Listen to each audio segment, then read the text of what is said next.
Hey guys, what's up? Welcome to another Blender live stream. My name is Brandon Hicks. I am a Blender Foundation certified trainer, and I am the owner and operator of the orangeguild.com, which is your one-stop shop for Blender training. And be so thrilled to have you guys join me at the orangeguild.com. So tonight it's going to be pretty cool. We're going to be talking about Blender 2.8, which I've been playing with a little bit this afternoon.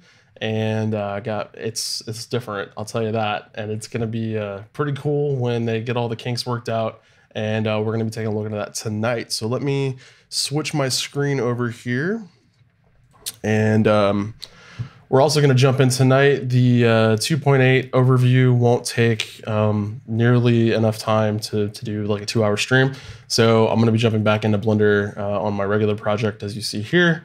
But you'll notice a little warning in the lower left-hand corner that says Blender 2.8 alpha is not stable. Do not use for normal work. I'm going to leave that up all night so that if anybody watches this later, they'll realize that 2.8 is fun to play with right now. But until the official RC1 comes out around October 20th, you don't want to be saving your work and working on major projects that are important to you, because nothing in 2.8 is stable at this point. So you have the risk of, running the risk of losing all your work if they change some of the code around and then they do an update and then you update. And then, download it, play with it, but don't save anything important with it because it will be getting updated over the next couple of months. Okay, so let me get a little bit more organized here and kind of show you how we can get started with Blender 2.8. So I'm going to pull up blender.org. And this is where you will come to download the 2.8 release. So typically you would just click this button to get 2.79 or whatever the current version is. But instead you're going to go to the download section. And then at the very bottom of this screen, you're going to see this red sort of rocket ship down here that says Go Experimental. And this is where you can go to a link to download all of the experimental builds they're working on, including the nightly builds, where every night they compile a new version of Blender that's slightly different with updated code. And if you want to be on the bleeding edge, this is where you go. So we're going to click on that. And then this is a little breakdown of what all these color-coded things mean. Basically, what you want to do is locate your operating system, whether you're Windows, Linux, or Mac OS. And then the Blender 2.8 will be labeled with this little red label here. Make sure that you download the correct bit version. If you're using a 64-bit Windows, which if you're using Windows 10, you should be. And so that's what I'm using. And so basically you just download the zip file. It's going to give you a folder that has Blender sort of bundled inside of it. And so once you uncompress this folder, you're going to get a name that looks like this. And basically you just go inside and here's your Blender executable. So you don't have to move it anywhere else in your hard drive. You can leave it wherever you extract it. There's no install, anything like that. But basically we just double click this to launch it. And again, remember that everything is going to be up in the air. It's buggy, everything's changing. Pay attention to the warnings. And it's just here right now for us to get used to the interface and play with it a little bit. So you're going to see the splash screen pops up. It's going to look different than 2.79b does right now. It's going to tell you it's 2.8 alpha. And then you're going to see the same basic things here as far as loading recent scenes and things like that. I would also not recommend loading 2.79 files directly into 2.8 because, again, I've tried this a little bit and there's been some problems. It does read it, but it's buggy. So unless you're just experimenting, don't do a lot of that. But basically, it's the same basic process to get started. Just left click anywhere to get rid of that. Expand the window full screen, and here we are.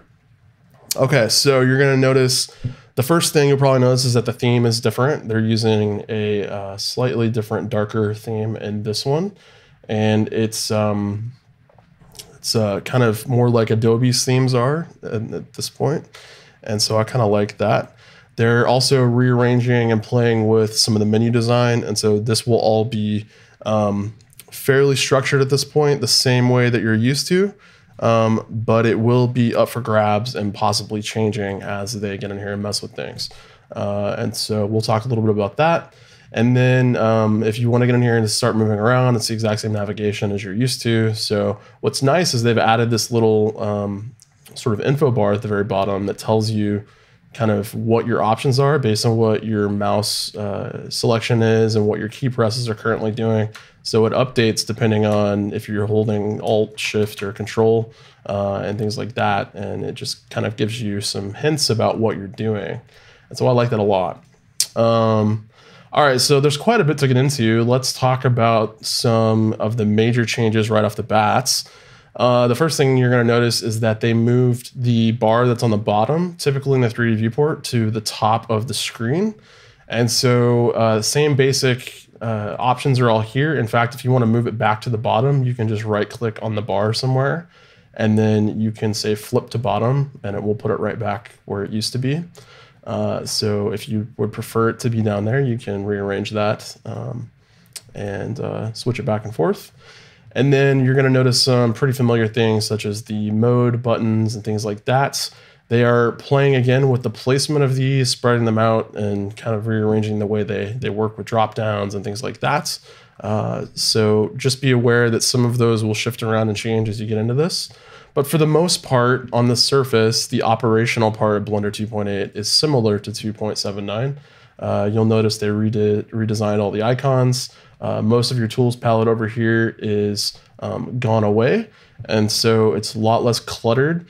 Big reason for that right now is that partially none of the plugins are currently operating because they haven't got to that part of the implementation yet. So if you go to the user preferences and you check out the add-ons section, you're going to notice a lot of these little exclamation points for the things that usually you have enabled, and it's going to say upgraded 2.8x required. And that means basically that until we get into August, later August, maybe closer to October 20th, they're going to have to update the Python libraries, and then the developers, if they're third-party developers, are going to have to take on the responsibility of updating all of their plugins to the new Python version.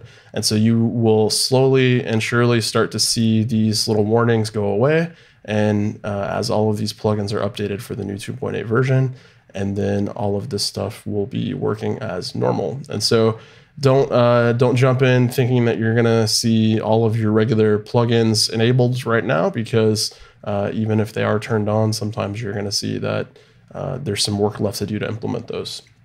Good news is we still got Node Wrangler right here enabled, and that's working. So some of the basic plugins are good to go at this point already.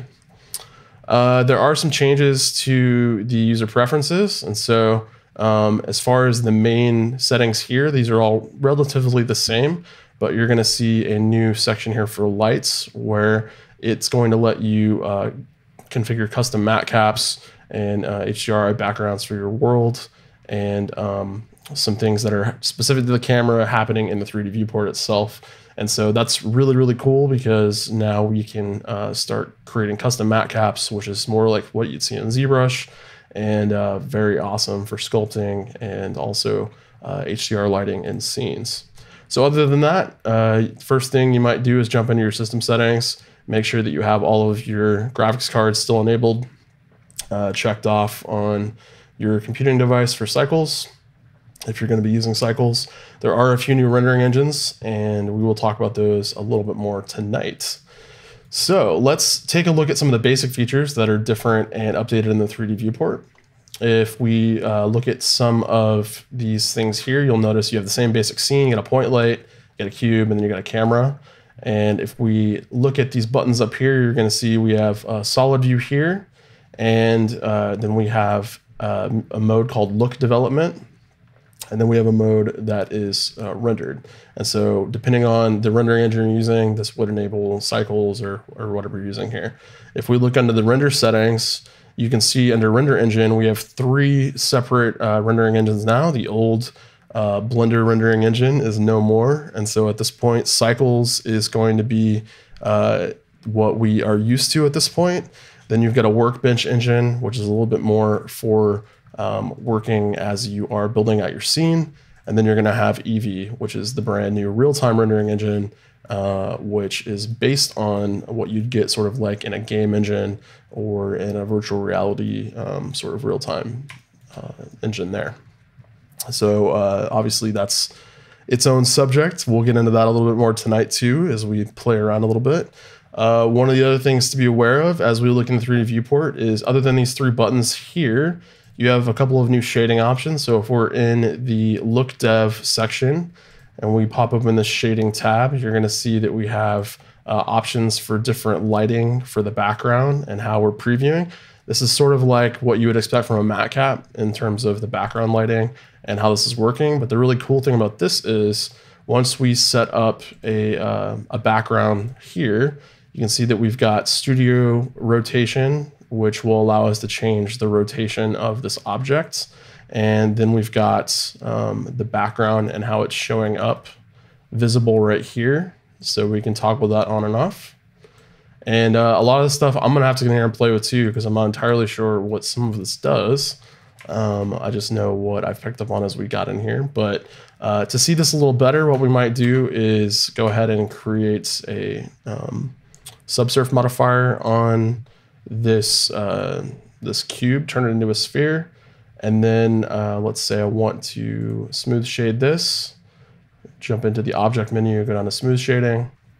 You'll notice that a lot of the keyboard shortcuts that you're used to have either been altered, not ported, or they've changed. And so you're going to want to start paying attention to that. And if you can't find something with a usual keyboard shortcut, just go through the menu, double check on the right-hand side and see if anything has been flipped around, altered, and things like that. And then you'll notice, there's obviously some that still don't have keyboard shortcuts. So you'll want to make sure that if you're used to going to the tools palette over here, that now you are looking through the menus for those to pick those up a little bit more. Okay, so one of the things I want to talk about with this mode is that now that we've selected an HDR background, studio probe here for our scene, if we have a material on this object that is somewhat reflective, and to change this up, let's get into the shader editor instead of the node editor. Now it's called the shader editor. We're going to click use nodes, and because we're under Eevee for the rendering engine, it's going to default to giving us a principled BSDF because we're using a PBR workflow. And so if I turn the metallic up all the way, you're going to see this in real time makes this reflective sphere versus like a plastic sort of material. And then the roughness is turned up halfway. So if we just lower this all the way down, you're going to get a perfectly chrome reflective sphere. So you can see in real time, we're getting those reflections rendered, which is incredibly awesome. So here's what these little things are down the bottom right-hand corner. If you're not used to seeing those, it's helpful for color compositing and visual effects. And also if you're creating some look dev things for your scenes and trying out new materials and lighting, this will tell you what your reflections are looking like in the scene. So this is sort of like a chrome ball that you would see on a film set. And then this is a sort of gray, 18% gray, flat gray sphere that's going to tell you the same information this does. It's just going to be soft and no reflections. And so both of these are just here to help you see what things should look like accurately when they reflect light. And this is more for the lighting diffuse objects, and this is more for lighting reflective objects. And so using both of these, you can help determine if you're getting close with your materials here. So Lorian is in the chat and she's asking, did you already put that background in, or is that Blender's default background? This actually comes with the software. So if you are switching into look dev mode here, I think this is what, yeah, look dev mode. And if you pop into the shading menu, you've got two options. One's default, which you're not going to see anything but a gray background. So there's really, it's reflecting, but you're not going to see anything because the whole world is basically just a flat gray. And so what this is doing is it's swapping out the background for an image, and it is now giving us something to reflect. And so this is bundled with Blender. You'll also notice with Eevee that since it's real time, you're going to get real time updates with lighting, which we'll get into a little bit more as we get in here. So I'm going to add a little bit more geometry to the scene so that we have some more things to play with here. and all of those shortcuts are the same as normal. And so my advice again is to get in here and just kind of play around and see what's working and what's not. But the great thing about this is, again, it's real time. So you're going to get all those updates live instead of having to wait for cycles to render for you. So there is a way to put in your own background image. I think it has to do more with where you would load that into your hard drive. And then when you restart Blender, it will automatically load that into your scene from a directory. I'm not exactly sure where that is located right now, but it should be somewhere in the native Blender folder. And so I would probably wait to do this and play with this a little bit more until Blender is more stable and you have a permanent place on your hard drive for the install so that nothing gets lost. But there will be a way to load some custom caps in there. And again, it may have more to do with installing them in your preview settings here as well. So you'll just have to get in here and play with these buttons and see how that works. But the great thing is you don't have to go digging for the user preferences. You can just open up this menu, left click on the user preferences link there, and it'll take you straight to where those are installed. So some of the other things to be looking at with the new Look Dev engine, this is with Eevee turned on. You can actually see everything reflecting live. And so here's with the lighting changing. You can see all the shadows updating live and the reflections. And here, again, we don't have any actual reflections because our world is only reflecting this gray color. But if I were to change that color, you can see it updating in the viewport. And so we would need to load in sort of an HDR background or something for it to reflect as we have in the Look Dev preview here. But this is Eevee. And so you have to be in rendered view for this to work, and then also make sure that under the render tab, Eevee is selected as your rendering engine. And with this, we also have some really cool features to look at in this overlays menu. And so the first thing to look at is if you left click this little icon with the ball and the wireframe, this toggles whether or not you have your manipulators and things turned on the 3D viewport. This is a little bit like turning on and off your render only button if you're used to seeing that in the properties tab over here. And so turning this on and off will let you see a clean preview of whatever's happening in the 3D viewport. And then turning this on will enable everything that you have checked off in the overlays menu. So if you want to individually get in here and turn things on and off, you can hide what you don't want to see here. And so here's with everything off. And one of the other cool features we now have is wireframes. And so if you are an experienced user of Blender before 2.8, you'll remember that trying to get wireframes that actually show the underlying geometry in quads instead of triangles was a very difficult thing to pull off. And now that is happening automatically. And so whether you're in wireframe mode or you're doing wireframe overlays, now you're going to get accurate wireframes, which is going to be great for if you're a modeler and you're doing 360 turntables of your work to show this off. So that is a really, really cool and much needed feature. And you'll also notice that with your light settings, those are going to be operating a little differently as well based on which engine you have selected. But right now we're under Eevee. So you may notice a few of the settings changing based on what you can do with Eevee. So I noticed when we were looking at the lamp here, I switched this over to a sun lamp instead of a point lamp. And one of the new settings is called contact shadows. And if we switch this over here so you can see this a little better, you'll notice where the spheres are actually sitting on the ground, you can't see a shadow where they're touching. So if you enable contact shadows, it will actually draw the shadow where the sphere is hitting the bottom of the ground. And so that's pretty cool. And for right now, let's turn the metallic reflectivity, or turn it back a little bit so it's not fully metallic, and then we'll turn up the roughness a little bit so that it is a little bit more like a plastic, something like this. Okay, and then I'm just going to collapse that again. You'll notice also that the little the three little lines here that indicate how you split windows is gone.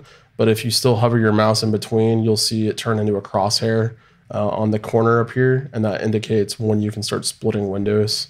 And then the same as before, you just drag up or down to collapse. So that behavior is still the same, even though the icon's gone. But so yeah, overlays is a really, really cool thing. Loving the wireframes option. If you're like me and you don't like to play with manipulators, you can turn that on and off.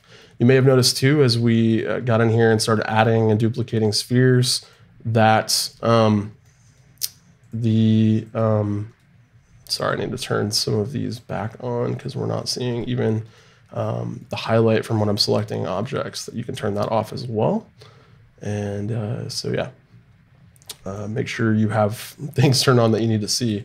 And then basically what this is doing is you remember the tool settings that used to pop up down here in the bottom left-hand corner when you added objects or created an operation.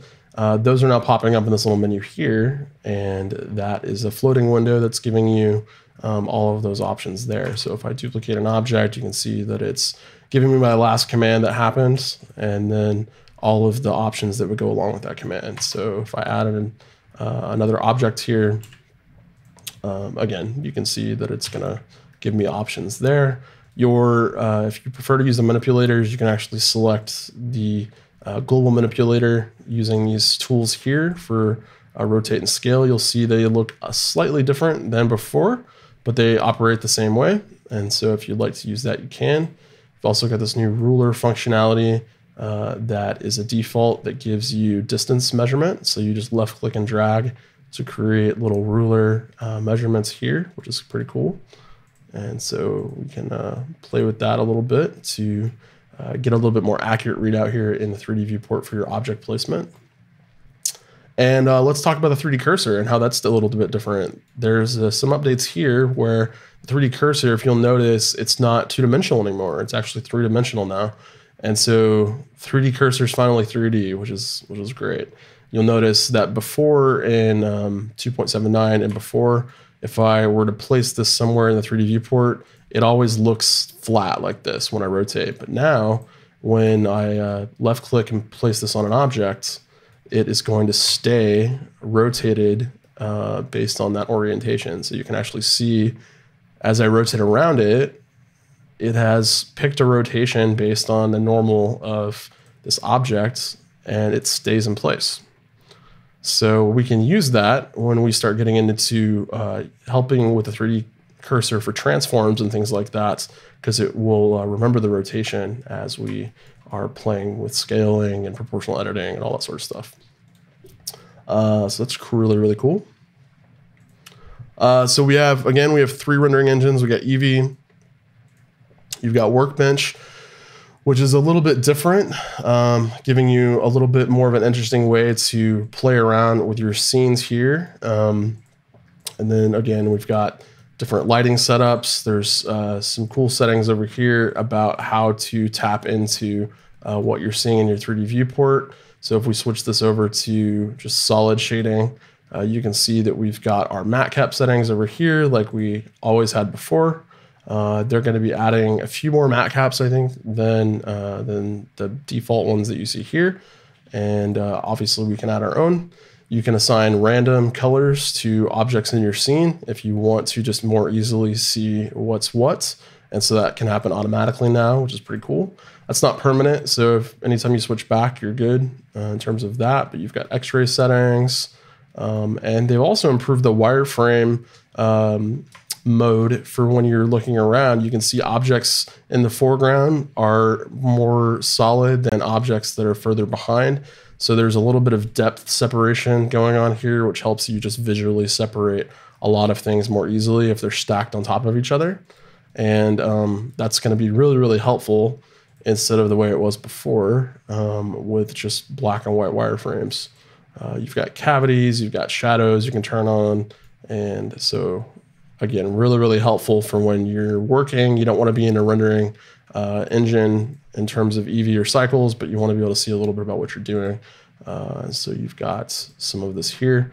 You can play with materials and all sorts of the stuff there. So pretty cool. So let's play a little bit more with some of these options in maybe Eevee. Cycles is also a little bit faster, which I thought was really cool. So if we start rendering in cycles, this is still set to 32 samples, I think, right now. So all these settings should be the same as before. So yeah, viewport sampling is at 32 right now. And you can see as I zoom around, yeah, super fast compared to even 2.79b. So I'm liking how quick this is. I'm not sure how fast Pablo mentioned this is sped up on his Blender Foundation videos, but in some areas, maybe even as much as 25%. So pretty cool there. Really interested to see how the sculpting has been updated. So we might play a little bit with that tonight and just see what we can get out of it. But obviously I'm not going to be saving any of those files. So we don't want to go too far. As far as your other menus here, there are some other features. So if we jump into edit mode, you're going to see again, all of the options are going to change over here to give you your tools back that you would typically use in edit mode. So that's very handy. And then you're also going to see a new menu over here called the tool menu. And that's going to give you all of your options over here for different operations that you're going to create on your meshes here. So that's pretty cool. And then we've got, of course, denoising is still here in render layers. Most of the features should be back at this point as far as what we're used to working with. And they may be a little buggy, but they should still be visible. You'll notice they've started to group things in the menus, so they're a little easier to organize here. They're going for a bit more of a vertical layout in the future. So by the time we get to an official 2.8 release, you may see all of these buttons. I know Pablo was talking about this today, that these are going to be lined up on the left side instead of across, because it's going to be easier to see them stacked up. So that'll be interesting. And then you've got your world settings, custom workspaces, and so workspace add-ons. Workspaces are the same basic idea as before in terms of the different screens that you can create here for layouts and things like that, but they're organized in a bit of a different way, and they're giving you a lot more customized options. So as the official versions come out and we get into doing courses, I'll talk more about how this works and how to tap into that power, but that's pretty cool. You've also got let's see if there's any other sections that are different. Collections are a brand new thing.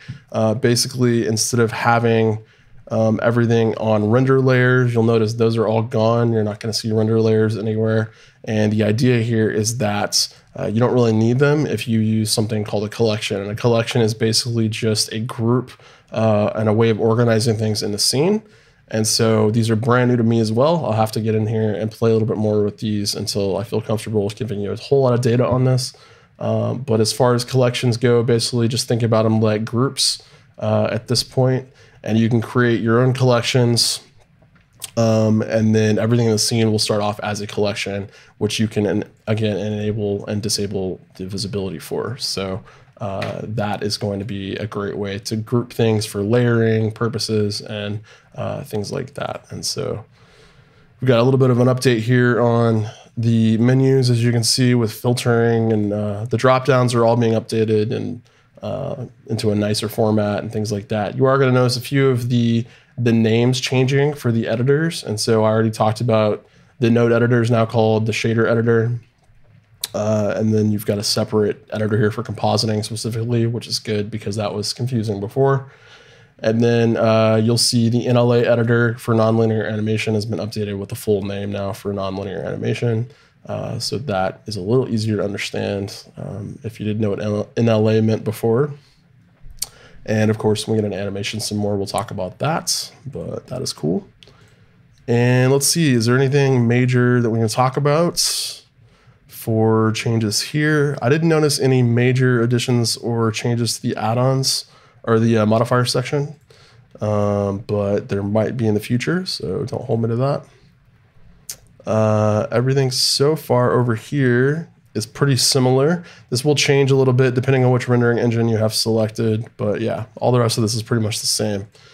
So let's talk a little bit more about Eevee and get in here and play with this. You're gonna notice some of the settings are gonna change, like I mentioned, as you enable Eevee, and you've got different menus that are popping up specifically related to the real-time rendering aspect of Eevee. And so you want to look down through here and familiarize yourself with all of these new sections for things that are going to show up in the 3D viewport. Also make sure, once again, if you are selecting Eevee here, that you are in the fully rendered view with this third button over here to show what Eevee is displaying in your 3D viewport. And then other than that, you just need some geometry and a light to kind of get started as far as this goes. This is a new thing on the lights. If you left click and drag on the interactivity widget on this lamp, it'll help you kind of point it in a direction instead of having to just rotate it around the scene. So that's kind of handy. Let's get in here and look at some of these settings and play with them a little bit. So it looks like we've got some different methods for shadows that we can play with. Cube size has to do with the real-time memory mapping for the shadows. And so if you start zooming in here and you're seeing it's a little noisy and things like that, you can turn this up and, oh, first crash of the night. It was going to happen. Okay.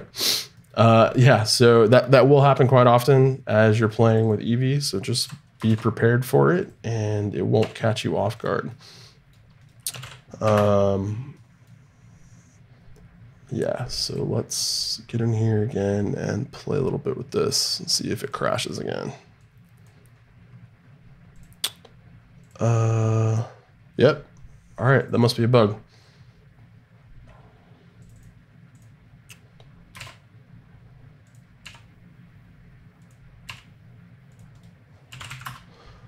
Okay.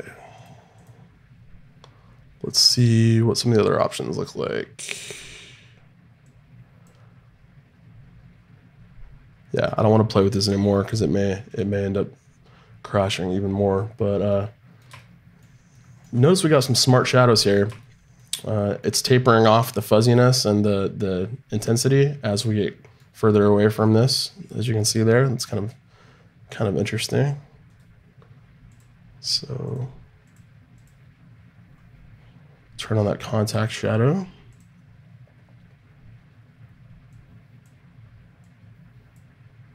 This will change how many diffuse rays are bouncing around the scene.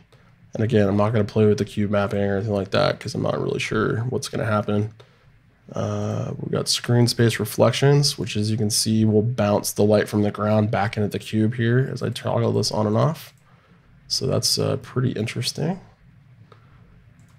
Let's add a little bit more metallic reflection to this. Pull the roughness down a little more.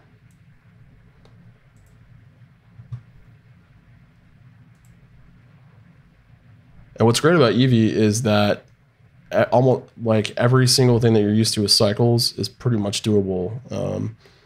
It's not going to be, as photorealistic in terms of if you let cycles, compute and render the highest settings, but it can get pretty darn close, especially if you have some decent graphics card system going on. So one of the things I noticed right away this afternoon when I was playing the 2.8 is that the A key that you used to use for select all and deselect all, it's the same for select all, but you can't hit it again for deselect all. You have to hit Alt A to deselect. And so to catch that, if you go to the select menu, you'll notice that they switch this around here. So that may be a little frustrating if you're getting in here and playing. Remember that some of these settings are going to change. You'll also notice that depending on what you're used to with these modes here, that some of the keyboard shortcuts are going to give you a little bit different operation than normal. You may not be used to the what am I trying to say? The pie menus are something that you may not have turned on in 2.79. but they've been around for a while, and I think they're getting implemented by default on 2.8. And so if we are looking in, I'm trying to get one of these to pop up in solid view.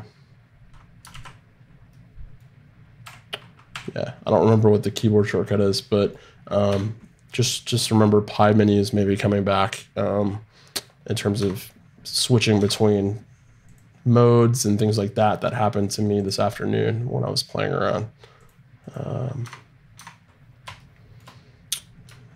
Oh, that's what I did. Okay. Control tab, if you're in object mode, typically will pop up a little menu and let you select edit mode or whatever. And now it pops up a pie menu instead. And this is just a really quick way to get through menus instead of having to dig through tons of them. You can do this instead. And what's great about this is you don't have to go digging through this.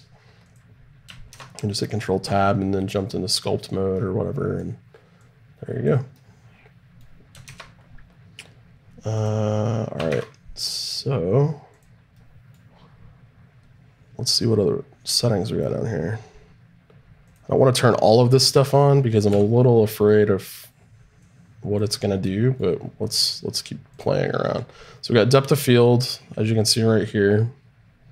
We got bloom, which will blow out your highlights with a little bit of a glow, as you see here, just like it would in the real world with a shiny object. So if you're used to seeing this in games, it's the same effect. That's pretty cool. Here you can see the ground plane getting reflected in the side of this cube. And so you got that going on. So depth of field, not sure how this is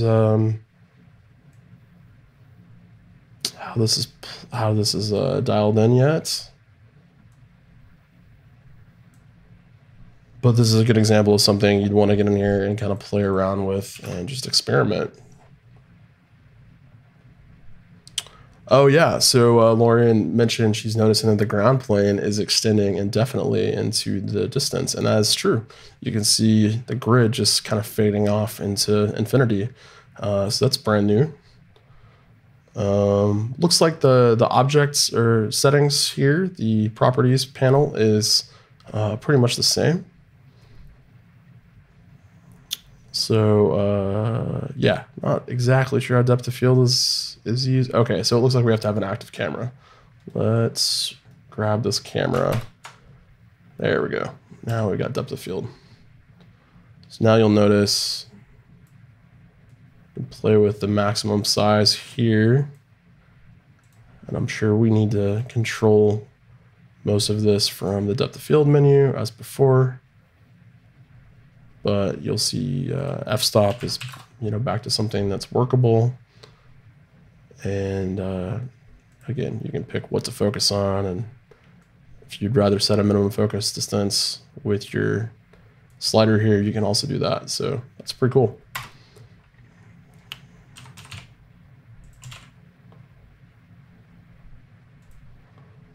So what's great again is you're gonna hear me say this a lot, but real time. So this depth of field, as long as your graphics card can handle it, if you get a graphics card that's good for games, you're good to go. And yeah, I've seen people do entire animations just using Eevee in real time and saving out, a movie of it because it's so fast. So let's see. Yeah, the rest of this pretty much looks the same.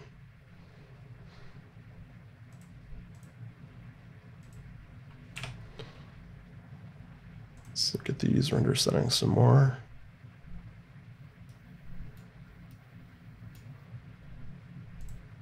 Okay. We'll also have the freestyle that we can check off down here. I'm assuming that's for the freestyle rendering engine. So if we jump into the camera here,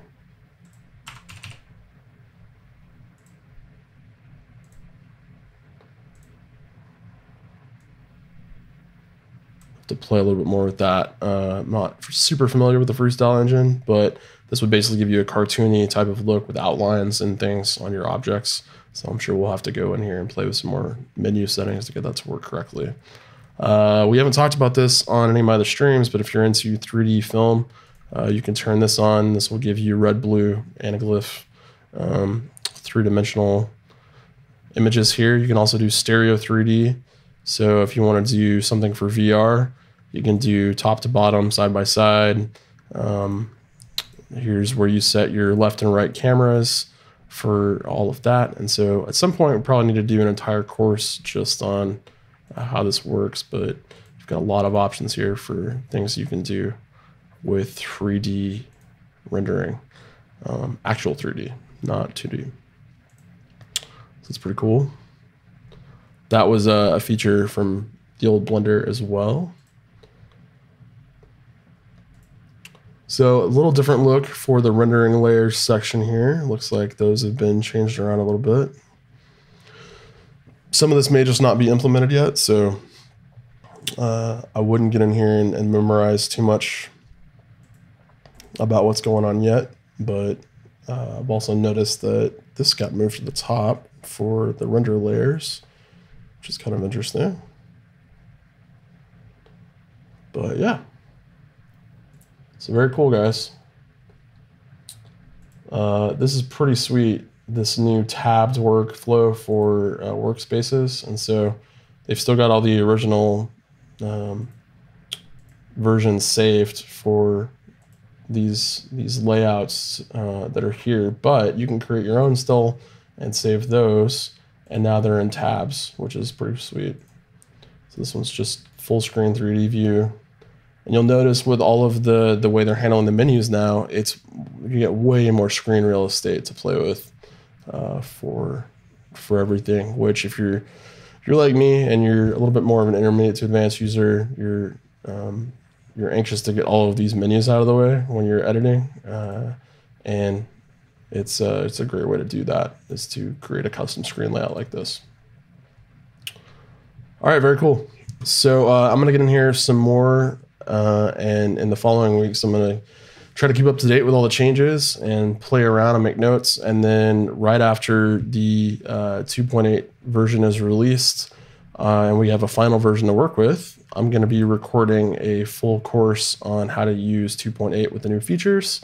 And we'll talk about all of the little nooks and crannies and what they all do and stuff like that. So that will be coming to the orangeguild.com. And so if you're a member, you will get that as part of your membership. And yeah, so something to look forward to. So that's going to be about all I do tonight for the 2.8 talk. I hope you guys got something kind of useful out of it, at least a sneak peek of what's coming if you haven't seen any of that yet. There's a whole lot of amazing Eevee demos if you want to check those out online. Just search Eevee on YouTube. Remember, it's got 4 E's in the name. And yeah, there's just so much amazing stuff. So at this point, I'm going to switch back over to Blender 2.79 and kind of pick up on the project I've been working on over there. So we're going to exit that. Okay, so let's talk a little bit about the idea that we are working on, where we were going, and kind of where we're at now. I'm going to turn the little bitty warning on the bottom of the screen down here off, because at this point we're not talking about 2.8 anymore. Okay, so this was the concept art we kind of worked on as far as getting the octopus in place and the little man, and trying to decide how we were going to kind of lay all this out. So at this point, I've pretty much got the pipe finished, and we are kind of starting to move into the latter stages of the sculpt and working on the external pieces for this. So I'm looking in the chat. I see Lorian says, will we still have to use a mouse for navigation as opposed to a stylus and tablet? So you can use a stylus and tablet right now if you want to. It's just a little bit more complicated to do that. And so, but yeah, you will still need a mouse, typically speaking, for moving around and editing in Blender 2.8. So I'll be going over all those changes as we get into the course, but just for now, as a general rule of thumb, a lot's going to stay the same as far as the requirements and what you need. And the only big changes that are happening are related to the rendering engines and the menus kind of getting flipped around and changed there. and then things just getting faster and better. So if I was going to name off the top 3 things, they're going to be different. It's going to kind of be those things.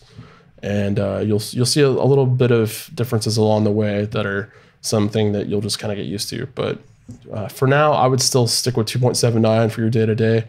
And anything you learn here, you'll be able to carry over at this point, and it won't be a problem. All right, so let me kind of get in here and talk about what I've done today. Turn off my camera layer here.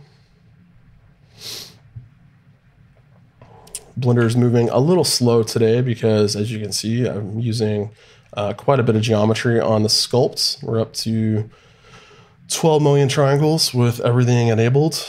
And that's because I went in and finally got all of the little pores added to the surface. And then today I went in and did all the barnacles on the bottom of the ship here. And so, yeah, Blender's having a little bit of a hard time in sculpt mode, especially trying to display all of those at the same time. But you can see in object mode, we're still cranking along.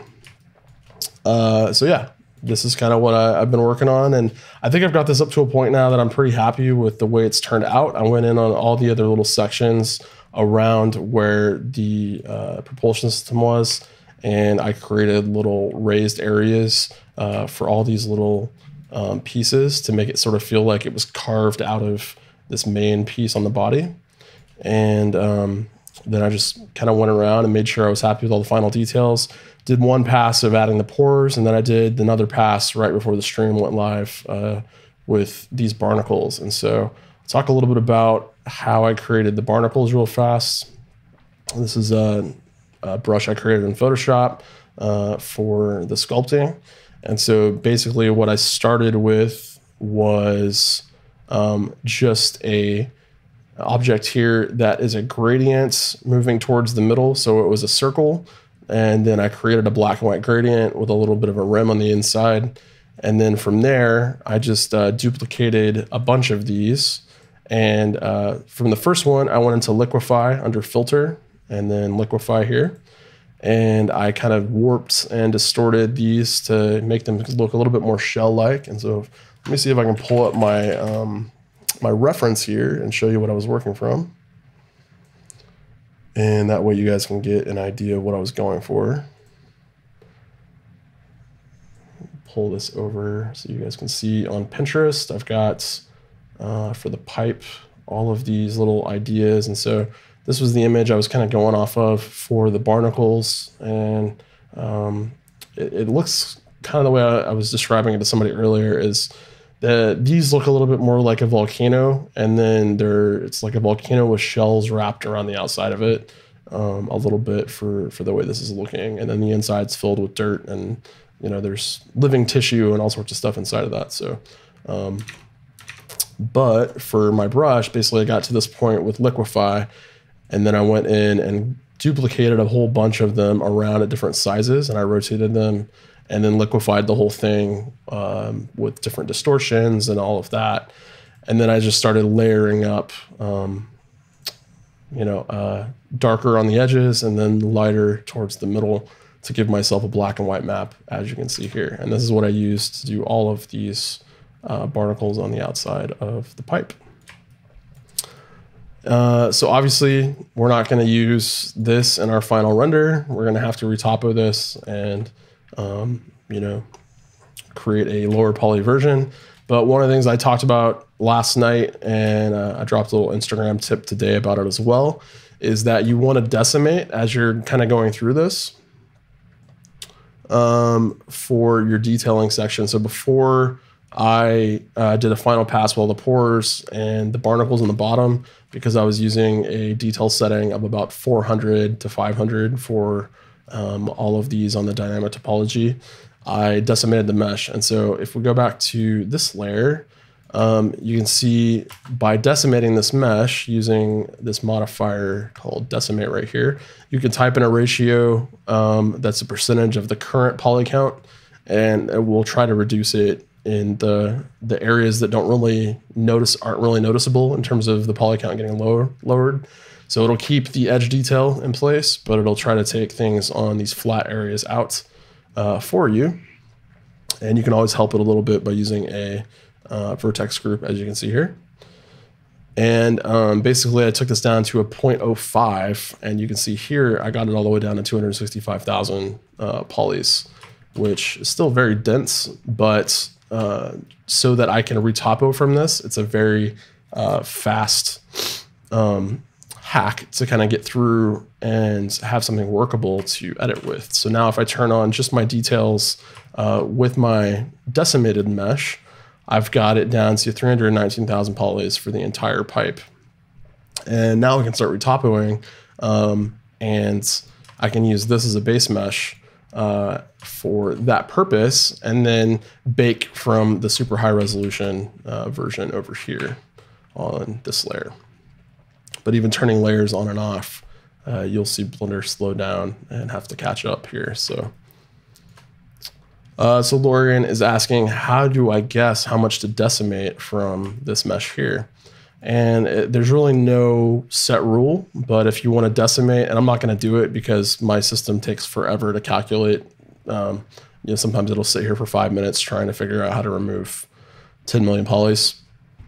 But basically, you just want to get it low enough that you've still got, you know, decent movability in your 3D viewport. And you have to think about why you're doing this, right? You're doing this because you want to be able to turn on this other layer that has all these separate pieces and the sculpture at the same time. And the only reason we're doing this is the same reason we did this for the spoon for the rest of our scene over here.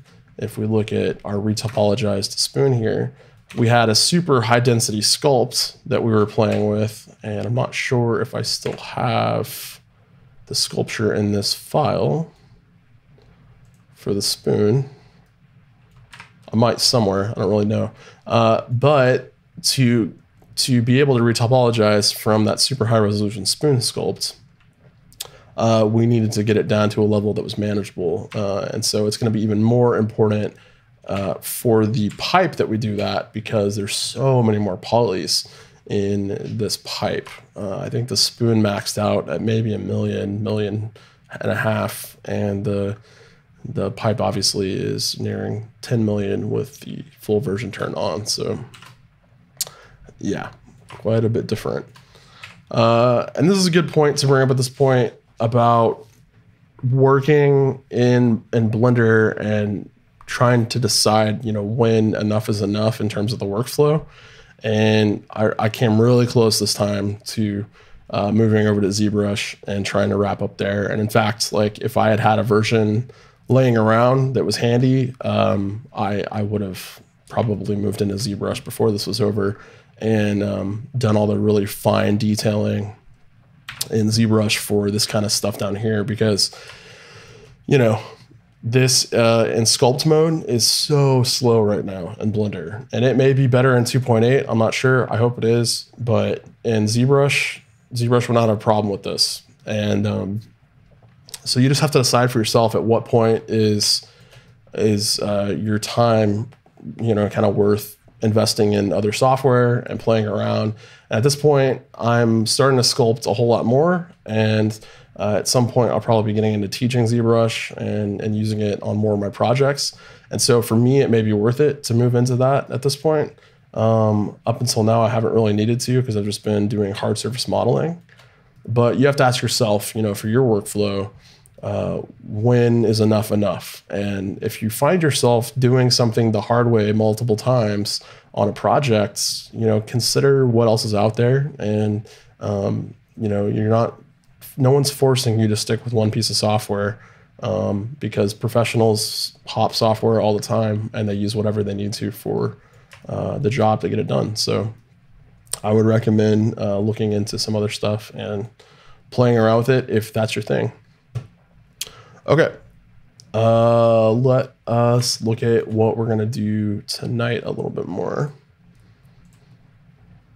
Lauren's asking, is there anything that Blender can do better than ZBrush? I would say specifically for modeling, ZBrush is pretty much just a sculpting program. They've gotten a lot more things added over the years. They're now into doing hard surface modeling with their own modeling setups and things like that. A lot of people are really good at that sort of thing in ZBrush, and it has been gaining popularity, but it's still known as the dominant sculpting program in the industry. And so you have to treat it like that. You can't get into ZBrush and do as easily what you would be able to do with Blender when it comes to doing hard surface modeling in terms of speed and accuracy, and especially using something like HardOps for a third-party plugin with Blender. It is so much faster to do it in Blender than it is in ZBrush. And so Blender also has 3 rendering engines and ZBrush doesn't. And so if you're going to get going into that route, ZBrush has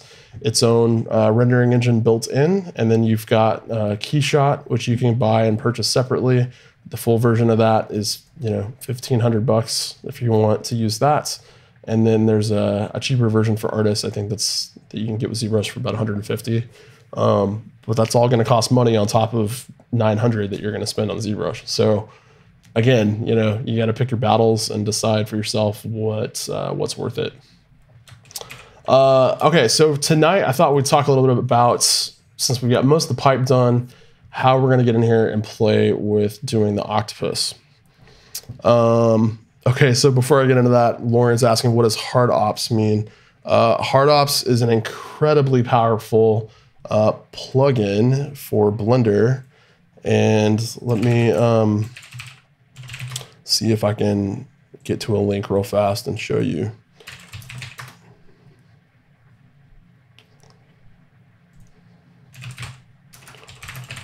This is worth taking a sort of, you know, sidestepping for a second and talking about what is possible with HardOps.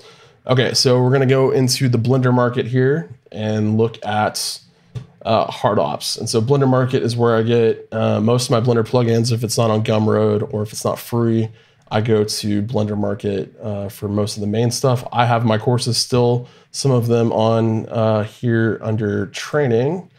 So you'll see some of my courses here in terms of the car course and things like that. And so you can check under training, and there's a lot of really good stuff in here.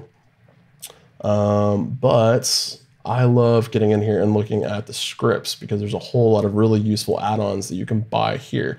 Now, HardOps is super cheap at $15, and basically these are some demos showing you what it can do in terms of hard surface modeling.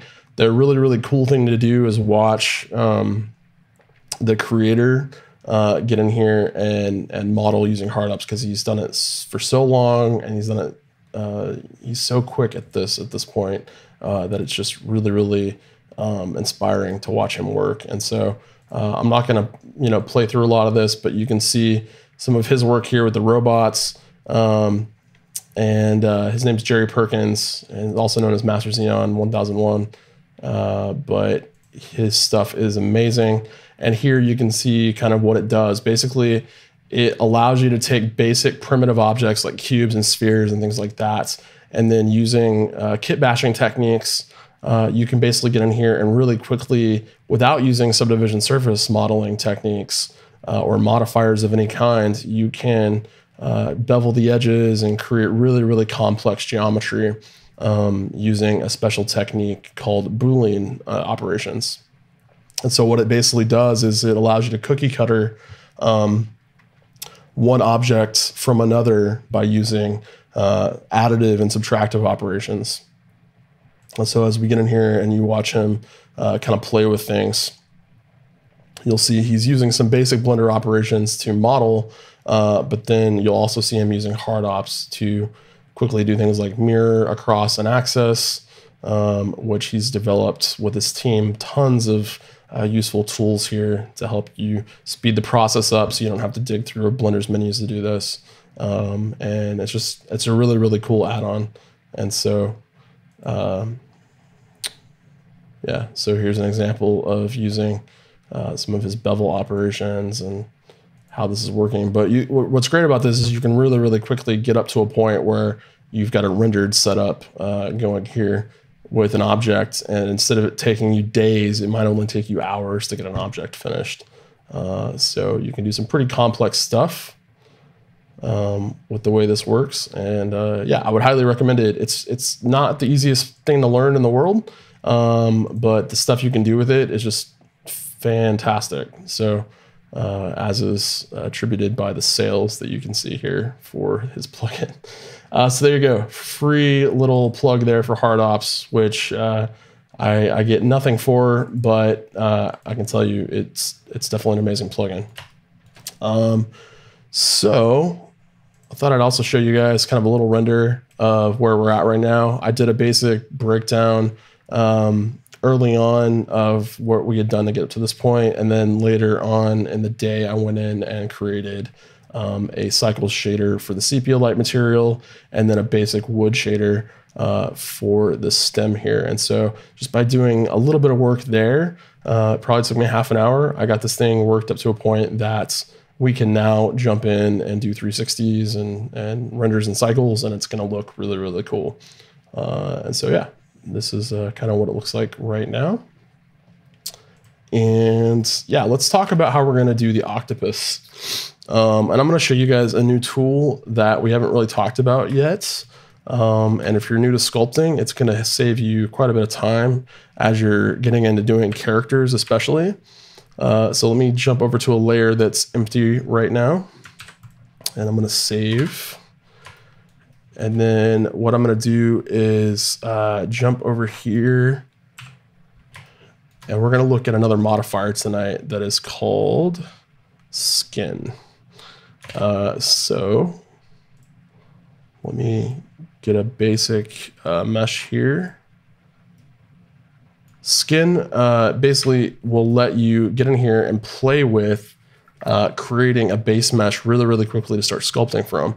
And so if you're going to do bipedal characters or quadrupeds or anything like that, it's very useful because it really quickly helps you block out what you need to get going with a base mesh. And you'll kind of see what I'm talking about as we get in here. So I'm going to delete everything but the middle vertices. It's going to tell me that I need a root vertex, so I'm going to just mark the root down at the bottom. And if you're familiar with ZBrush and you know what Z-spheres are, it's kind of the same idea here in terms of how this works. And so all I did was create a basic plane, and then I'm just using, in edit mode, I'm using points, and I can extrude those to create limbs or you know, the start of a body or whatever I want to do here. So pretty cool. You've also got symmetry that you can use and turn this on and off. So as you're playing with this, you can create humanoid sort of things like really quickly. Excuse me. So what I'm going to do is I'm going to start with something sort of in the middle here. And I'm just going to play with this a little bit. And I haven't messed with skin in quite a while, so I'm going to play a little bit with some of these settings here and see what I can get going.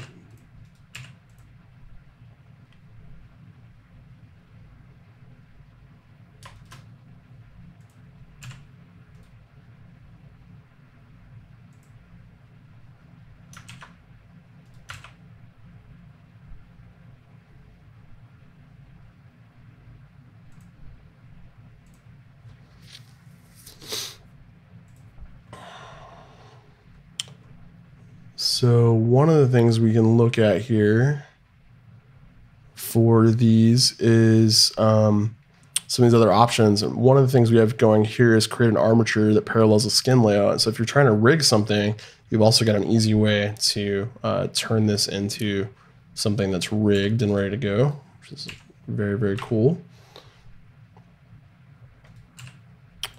Yeah, so Lauren's asking, am I creating a tentacle? And right now what I'm trying to do is just play around a little bit with this and remember kind of how all the settings work. So we might get in here and look at some of these settings under the tools palettes. Notice I've got hard ops here. But basically, what we can do is use this to create tentacles or different sections of the body, and then convert that into a mesh. And then once that is converted, you can jump into sculpt mode with dynamic topology turned on and start using that for a sculpture. In this case, I need to kind of map out what I want to do on the pipe. So I'm going to go back to the layer that has the pipe on it, turn everything on, and what I'm trying to decide is that since we decided to make the stem wood, what material we actually need to make the octopus out of, and does the positioning need to kind of change as we get in here?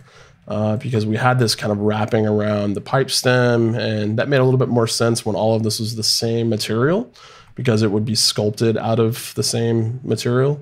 But since this would actually be a separate object that you could pull out of the main pipe body and separate there, I don't know if we really want to have the octopus wrapping up the up and around the pipe stem here. And so you may want to shift some of these tentacles around, more around here. And then let's go ahead and assume that it's still probably made out of the CPLA material, and all of this was carved from one single piece. And we'll just get a mesh kind of put in the right place, and then we'll play a little bit with some methods for getting these tentacles going. Okay, so I'm just going to enable this right now. Let's add a 3D cursor here.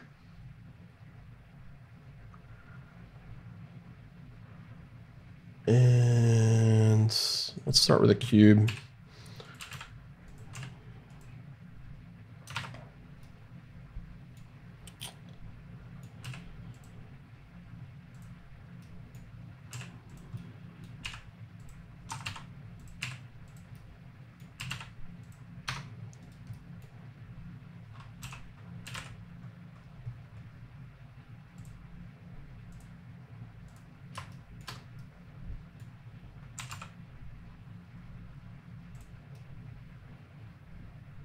Okay, so we got the octopus kind of here looking in this direction, and then his tentacles are going to come out around him, and it's going to be a little bit more leaning backwards. I don't know if he's coming up the side of the ship or he's sitting on top of it or what's going on right here, but we need to kind of slant this back a little bit and give a little bit more weight to the back end of his head over here.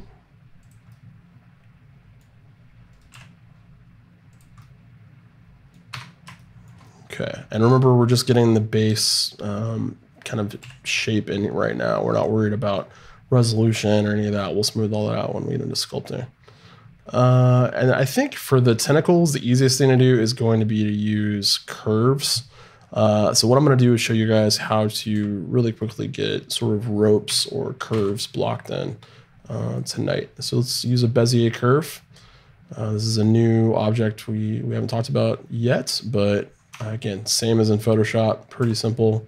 And so all we need to do is pick a starting point here for where this is going to go. You can scale from the middle to get these lined up in the right direction, just like that.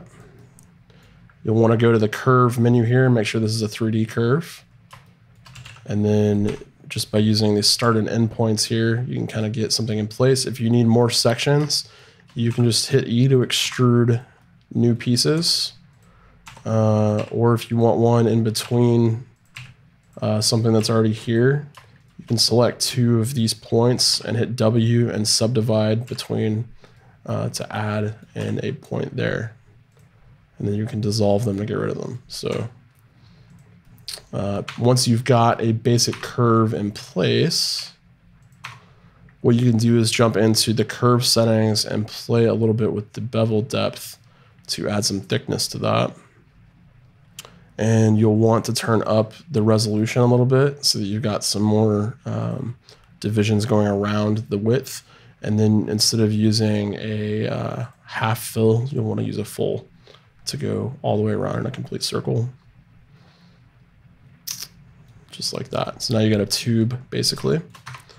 And what you can do here is this will all be kind of lined up in the same direction. So if I switch into wireframe mode, you can see it's showing you a preview of what the polygons kind of look like. If I hit Control T on the keyboard, I can twist this around, and sometimes you might want to do that depending on kind of what's going on, but that will actually twist the geometry around for you. So use that. You've got options under the specials menu, which is under W typically, and you can smooth the curve, which will kind of average distance between different sections of the curve. And then you've got, you can set the curve radius, which also is under your transform menu here. So if you play with the radius, you can actually change the thickness of the curve. So we can taper it a little bit more from the beginning to the end.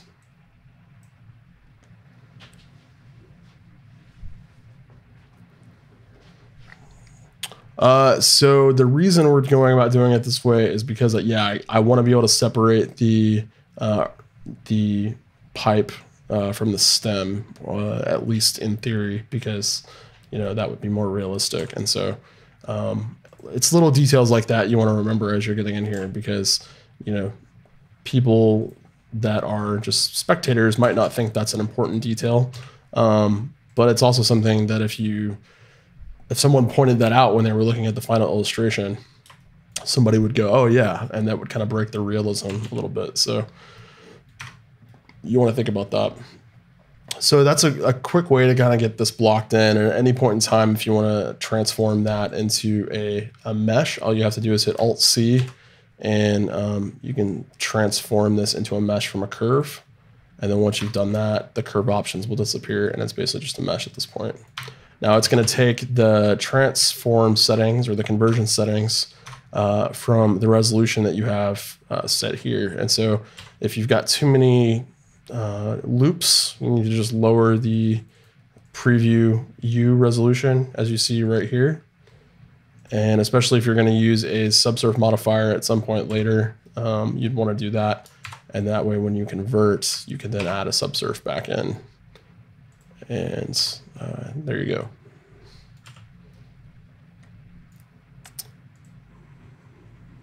But yeah, so I'm going to undo this till we get back to a curve again. And I'm not going to worry too much about the rest of the tentacles and all of that right now, but I just wanted to kind of show you how you would block those in. We can do those after we get the rest of this octopus head kind of played and blocked in, but we've only got about 45 minutes left, so I want to kind of get in here and sculpt on this a little bit. Okay. So let me grab a drink real fast, and then we'll get in here. If you guys have any more questions in the meantime, let me know, and I don't mind pausing for a second and talking a little bit about this as I start sculpting.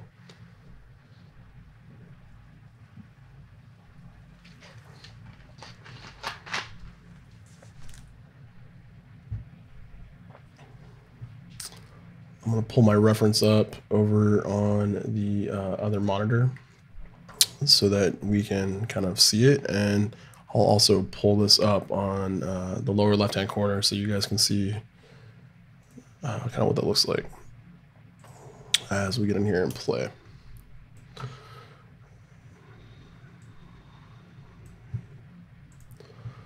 Okay, so I'm just referencing the reference down here for the way this octopus is kind of looking, because you already took the time to sketch this out. I want to make sure that I clear any of my existing textures and things like that for these brushes, so I'm not using something that is for pores or any of that stuff in there. So modeling is, Lauren's asking me in the chat, what's the difference between modeling and sculpting? So modeling is basically what we were doing when we added in this object and I was playing with the points here. Anything that I do in edit mode like this, where I extrude and, you know, bevel and like, this is modeling, okay? So I'm basically altering the polygons, the topology is changing, and I'm doing this manually. That's an easy way to think of modeling. Sculpting is quite literally what I'm doing when I've got sculpt mode on, and then I'm using my tablet to actually artistically kind of create the shape instead of doing it manually with the faces. And so right now, I don't really care about these faces. I don't care about how many of them there are. If I was modeling, I would be paying attention to that kind of stuff because it would be important. But I know if I start sculpting on something, I'm going to have to go at some point and model another version of it so that I can have a usable version in my rendering engine. Because anytime we sculpt, typically it's going to get into an astronomically large poly count. And especially if you're going to jump into Eevee or something like that for real-time rendering, you're not going to be able to do that with millions and millions of polygons. So you're going to have to create a lower poly version. So let's start off with, I don't know, maybe 50 for the resolution. Leave the rest of that the same. And I'm just going to use my clay strips here to play with this a little bit. So Lauren's asking, do we do the modeling first and then sculpting? It's kind of a chicken and egg sort of thing because we modeled technically this base mesh first and then we started sculpting. But if you're going to think about big picture, we are basically sculpting first so that we can go back and retopologize, which would be a modeling thing. And so, yeah, sculpt first, basically. Even this is probably a little too high res at this point. So I'm going to take this down a little bit more. So I want to move fairly quickly. So again, by using the dynamic topology here, we're able to kind of manually define where we want to add in those polys as we go.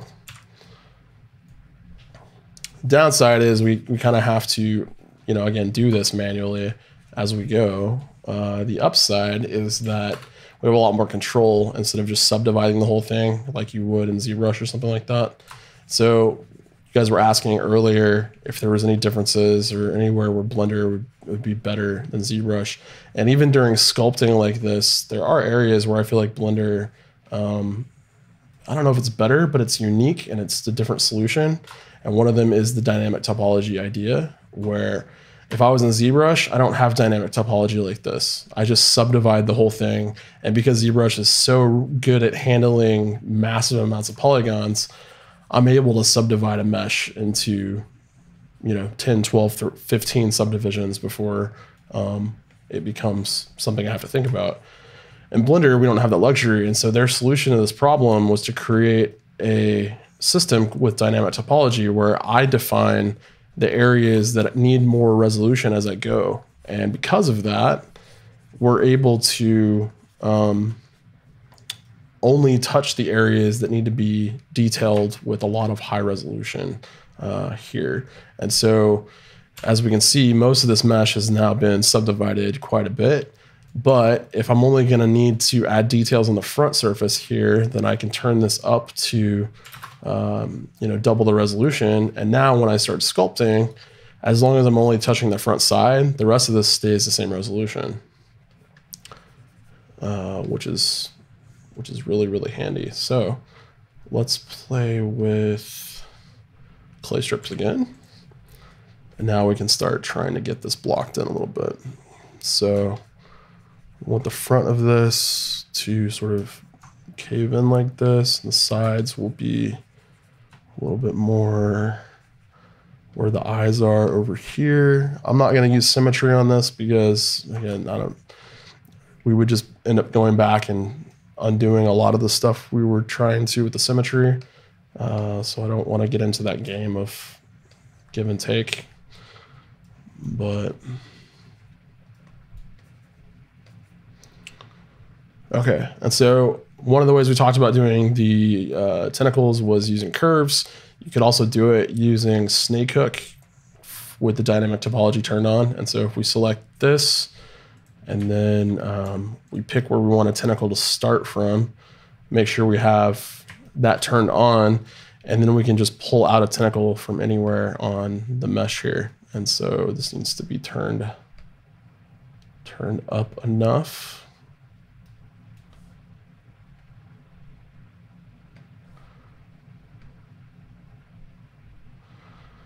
And then we can actually start pulling geometry off of the side of the mesh like this. And you can do this, you know, pretty well. As long as the dynamic topology is turned on, you can just continually do this. And this is how you would snake a tentacle sort of around the mesh here. So you might zoom back a little bit, and then you'd be able to pull that off quite a bit. You got options here that you want to play with a little bit, depending on what you're trying to do. As far as snake hook goes, it's just like any other brush, so you're going to want to play with those a little bit to get those going. But the idea is to just get a base mesh in here for this tentacle, and then even if it's not the right size, we can go to inflate, and we can beef this up. And all of this can be smoothed out as we go.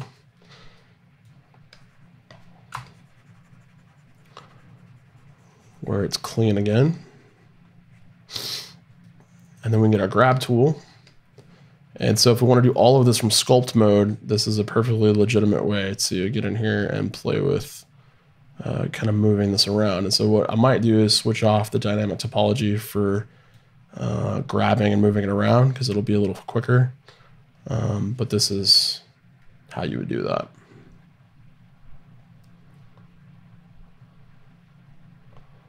So we can start trying to get this placed up alongside the edge over here. And obviously we'd want to, you know, spend some time dialing the sun and everything, but that's one method you could use to do that. All right. Let's say I'm not happy with this. I'm going to get rid of this. I talked about this a little bit before, but we can jump into our grease pencil settings, grab a tool like line over here, and then draw a line. And then if we have our sculpt add-on that we downloaded from GitHub over here, we can jump back into object mode and use the grease pencil to grease cut on our object.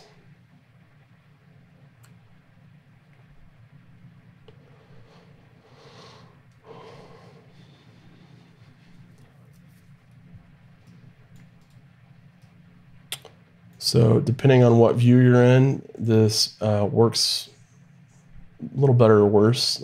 So we had a little bit of an overlap there. So I'm going to rotate into a view that's a little bit easier for Blender to determine what's going on.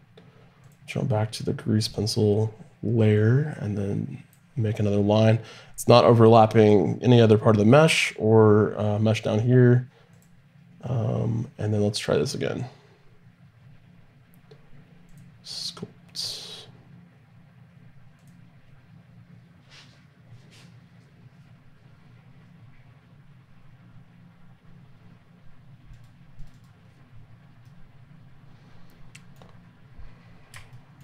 Okay, I'm going to try, instead of using a line, I'm just going to draw one. Let's try that instead and see what happens.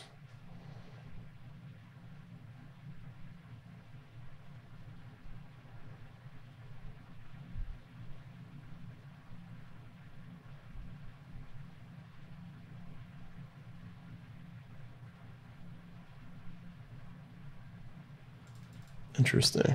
So it's not wanting to work for some reason.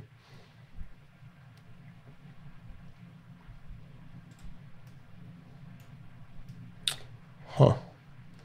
Never seen that before.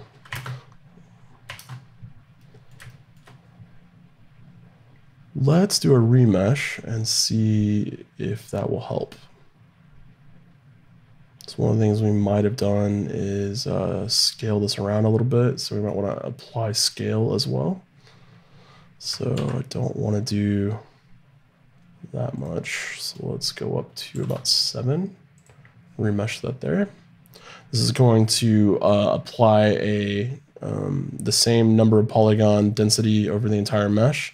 So it looks like it is cutting it. It's just that it's not separating it for us into a separate object. So I'm going to undo. Let's jump into edit mode. Weird. Okay, I'm going to undo a little bit more and see if we can get back to where this is not happening. Let's see if we can figure this out.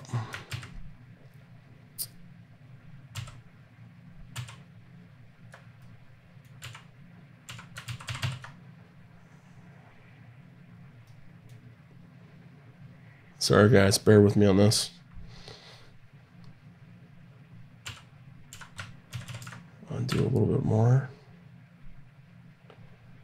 Okay, yeah, our scale hasn't applied. We've also got rotations and all sorts of weird stuff going on. So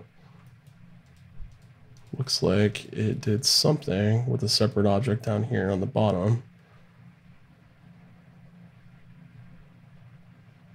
So I don't know if it created a duplicate or yeah, what it tried to do there, but that was weird.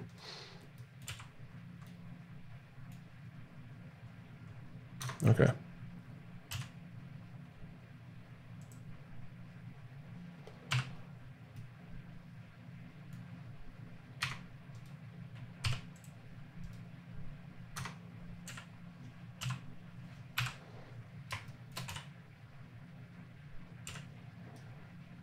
So what I'm going to do is grab my circle select, and I'm just going to delete a big gap here. So we've got a separate part of this mesh, get rid of the vertices. And then what I want to do is a Boolean operation to patch this hole up. So let's create a plane.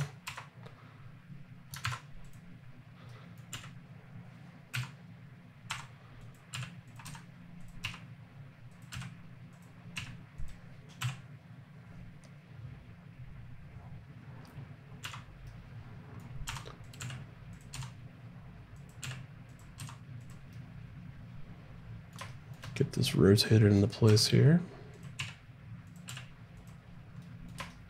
Keep noticing little pieces of that operation that did not work. Anyways, pull this up. Kind of get this in a good place, and then I'm going to extrude back in here. Flip the normals, and once we've got a cap sort of in place, we'll grab this 2 objects, and then we will do a union to combine those into one solid object. Okay, now we'll do a remesh so that all of these are the same density.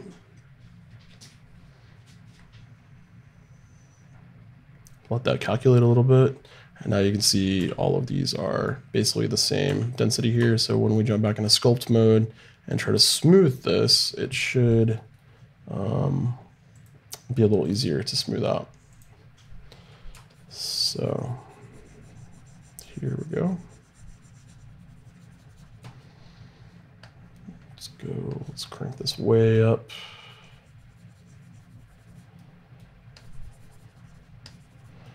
So Lauren was asking, why did I not like the tentacle over here? And I think it's going to be a little slower to try to do it using the snake hook method. And so I'm going to just do it with curves because I think that'll be a little easier to do.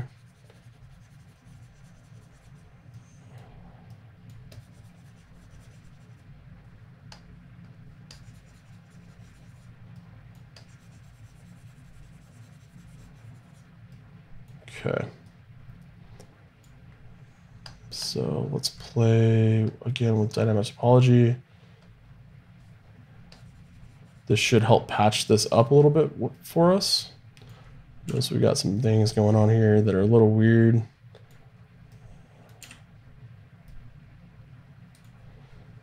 So what I'm going to do is take this way down to something low until we get our mesh kind of back in place, and then we can turn this back up to where it was to replace this. So there we go. Let's take our smooth back down to about a 0.5. Okay. So not the easiest way to repair a hole, but we did it. Okay.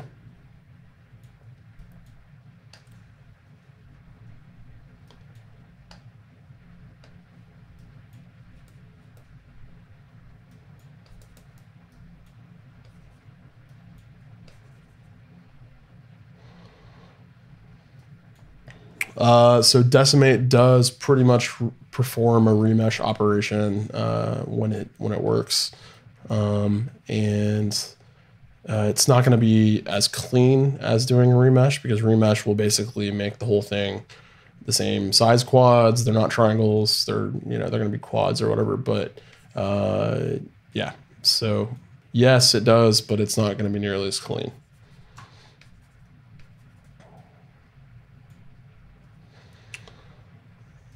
All right, so this front section, we're going to pull out a little more. Clay strips is good for, I like to use it for blocking like we're doing now, but if you really want to move a lot of geometry quickly, sculpt draw will be a lot faster. And so crank this up, and it's a lot easier to get in here and play with really stacking geometry up and pulling it out like that, as you can see, especially if you have accumulate turned on, as we can see right there.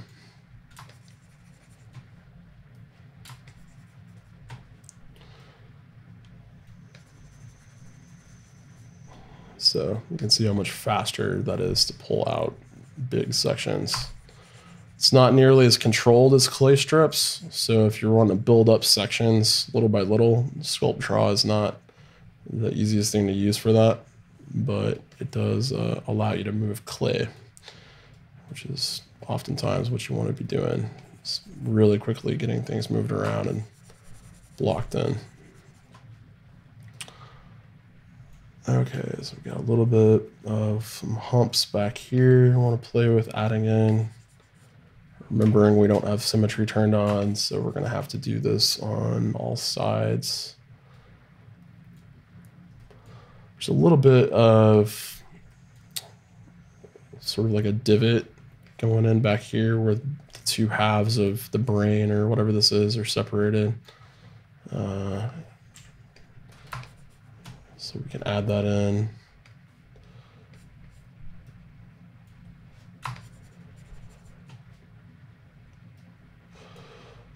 So Lorian's question at this point is, do you have a way of telling Blender not to let the octopus penetrate the Nautilus, which is the ship that we created here? There are methods you can use for doing that. If you want to jump into object mode, let's say we want to make sure the octopus is kind of sitting on the ship and not going into the ship. One of the modifiers we can play with is something called shrink wrap. So shrink wrap will let you apply it to the object you want to shrink wrap to another object. And for the target, you just use the eyedropper and pick whatever object you want. In this case, it will try to shrink wrap that object to the surface of this ship right here. Now, you're probably going to want to use a vertex group. And so if we jump into edit mode here, and I'm going to isolate the view here, I only want the bottom of the octopus to be shrink wrapped to the ship because we don't want to squash the rest of this down. And so what I'm going to do is grab my circle select, and I'm going to make a selection for what I would consider the bottom of the octopus that's going to touch the ship potentially. and sit on top of it. And then once I have that selected, I can jump into the object properties over here. And under vertex groups, we just hit the plus icon to create a vertex group. We're gonna say this is octopus bottom. And then we need to assign all of the vertices that we have selected to that group. So if we deselect everything, you can check this by hitting the select button, and that will reselect all of the vertices that you added to the group here. So now in object mode, if we select under the modifier that vertex group, octopus bottom, it's only going to apply the shrink wrap to that part of the mesh. So you've got options here for what you want to use to shrink wrap to the boat. So you can see it's actually pulling the bottom of the octopus down so where it sits on top of it. And you've got near a surface point, you got project, which will ask you if you want to project this in a X, Y, or Z direction. So as this switches, we can say just go up and down in a negative direction. Let that turn on, give it a second. There we go. And so you can see it's pulling all those vertices down onto the surface of the ship here. So you've got all sorts of options as far as how to offset, how far to offset off the ship's surface. So you can leave this at 0, obviously, or 0.01 will bring it up just a little bit off the top. If you're getting intersections, that's what you'd want to do, is play with that offset number. And then you can actually add a secondary target if you want to do that. But basically what you do now is if it's still pulling too much of that down, you can obviously lower the object itself until it gets into an area that's a little bit more pleasing for how high it needs to be off. But it's still going to be drastically different if all you do is jump over and select vertices using this method. So what you'd actually want to do is you can jump into a mode that is for weight painting. And with the octopus bottom vertex group selected, you can actually paint a vertex group using your tablet, the same way you would with sculpting. And so what you do here is anything that you want to be part of the vertex group, you would paint with a strength of 1. It's going to turn red to tell you that it's 100% part of the vertex group. Anything that's blue is not part of the vertex group, and anything in between red and blue are transitional values. So it's kind of blurred or in between. And so what you'd want to do is you'd want to play with blurring this edge so that parts of the vertices are kind of in between, and it will gradually kind of fade the values into each other. So let me jump into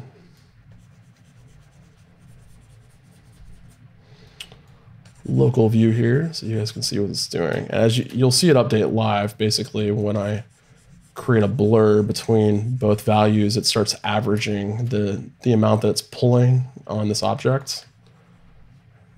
And so if you want instead to subtract a little bit, you just need to go to the subtract tool.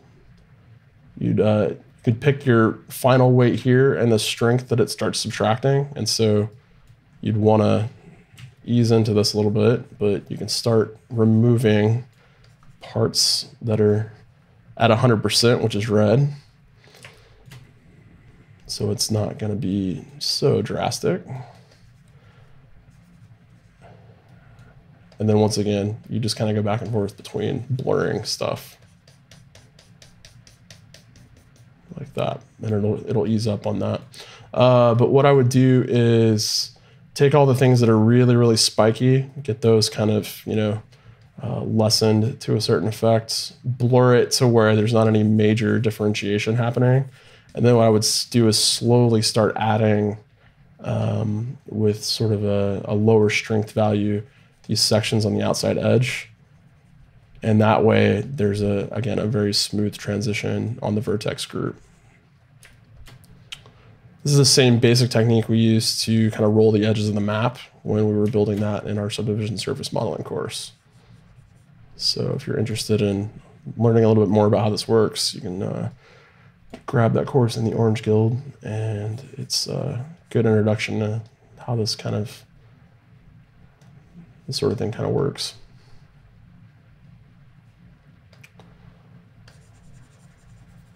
Checking off accumulate will let you stay in one area, and it will kind of stack the effects as you hover. And I'm kind of moving around in circles on my tablet here, but this is the basic idea here.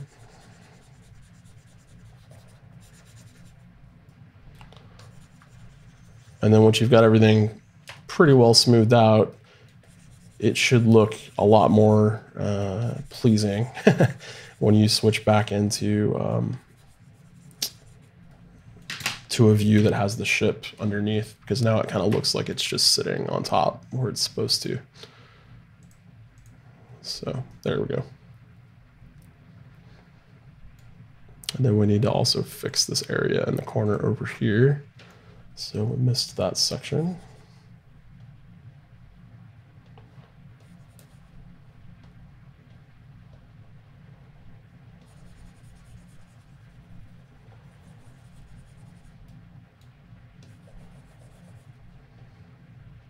So let's just subtract this area.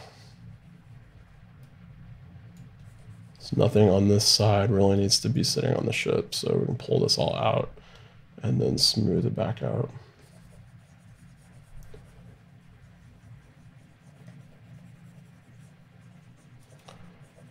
And what's great is, again, this is all part of that modifier for shrink wrap. So it's all something you can switch on and off as you want. And if you are done weight painting and you're like, you know, well, that's great, but I don't want to have this on while I sculpt, well, then you can turn this off and it will turn the effect off for you. So you can switch that on and off in the modifier stack. And as long as you don't apply this and you keep it live, it will, you know, it'll kind of do what it's supposed to do here. So instead of project, we might want to stick with nearest surface point and kind of use that as our guide. So it's not just doing straight down, but it's also going side to side. And let's smooth this out a little more.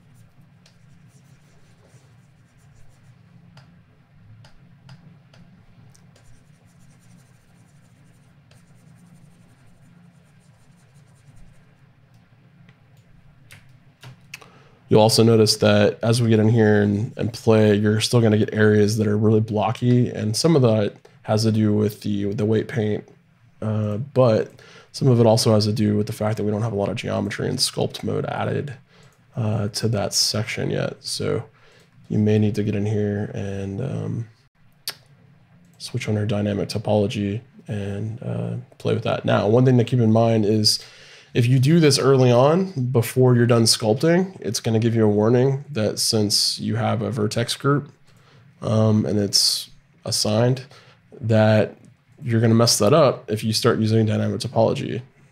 So that makes sense, because it's going to be rearranging all your vertices as you're sculpting. So this is sort of a step you want to do after you're done with everything. But yeah, so you can hit OK and everything, but it's basically going to say you're not going to be supported with shrink wrap while you're sculpting, and your vertex group's going to get a little messed up here. All right, so let's play a little bit with kind of getting some of this detail started on the face.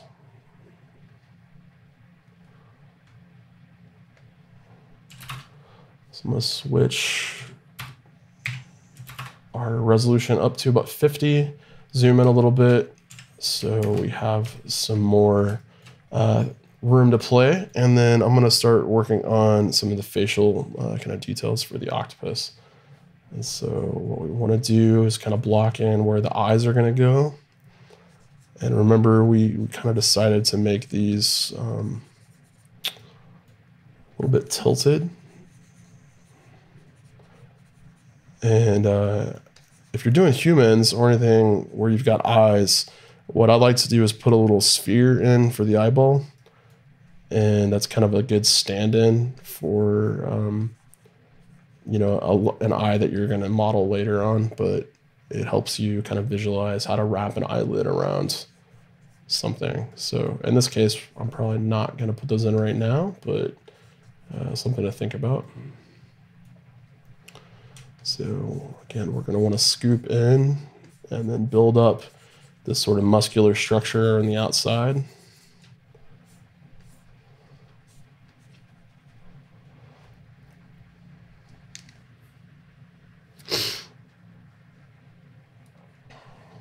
So MC25 is saying it would be easier to model the octopus in a T-pose and then rig it and then move it with the bones around the pipe.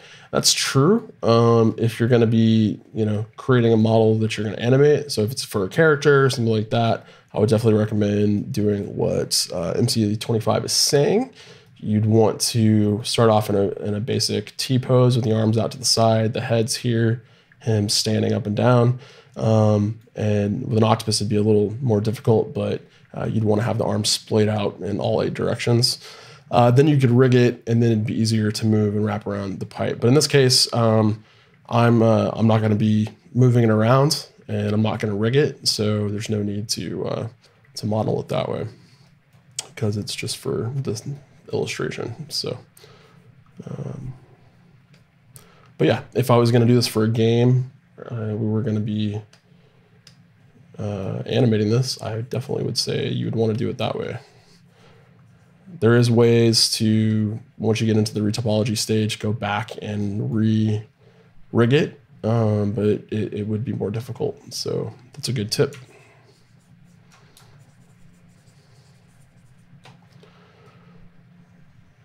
Okay. So I'm going to add a little bit of girth on the bottom side just to remind myself that I've got some areas down here where I need to go in and add legs and all that sort of stuff.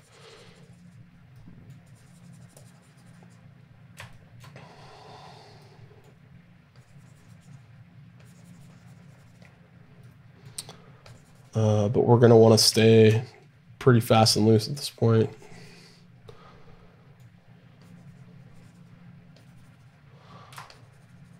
Okay.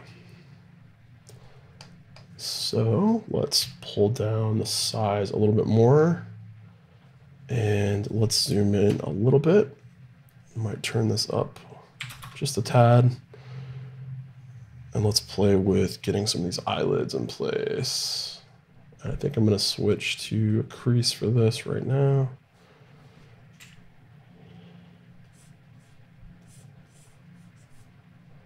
And if you're not comfortable freehanding this, you can always turn on smooth stroke and do it that way.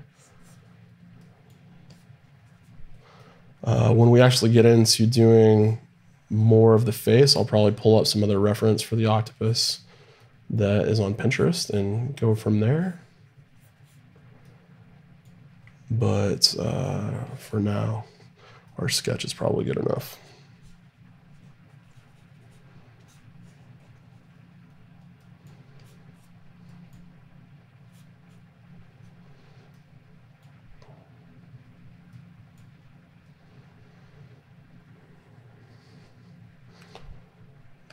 Okay.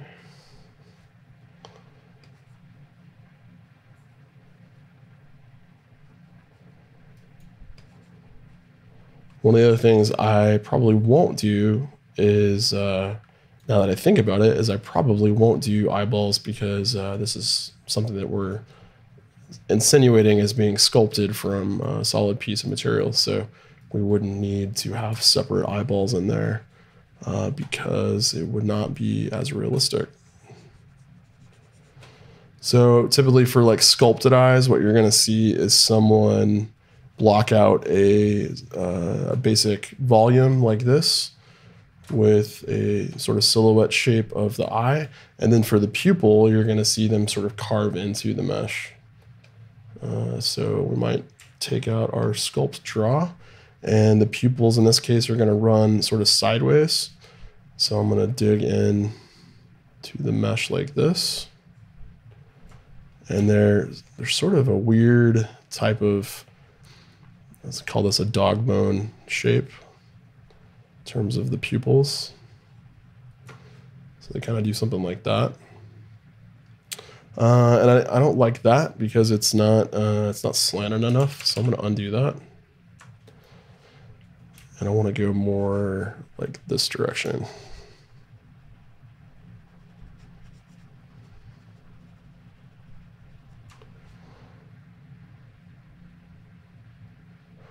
Lauren's asking, could we bring in a ready-made octopus from someplace like Turbo Squid? And the answer is yes. So a lot of people, rather than modeling everything from scratch, will start with assets they purchase from a place like Turbo Squid, or maybe in our case, Blender Market, and they will then modify those and use those. And so, especially if you're working on a really large scene, that can be something that can help and is a very useful way to save a lot of time.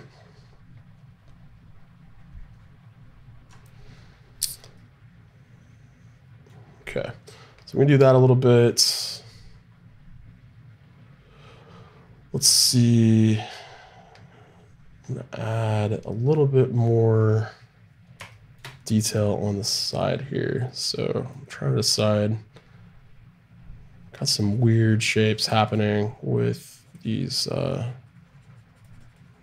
eyelids, and it looks sort of like, they actually kind of look like eyelashes, but I know they're not eyelashes. So there's got to be a good reason for whatever this is. But anyways, I am noticing it in this sketch that we did. So I'm sure I pulled this from some reference on the web.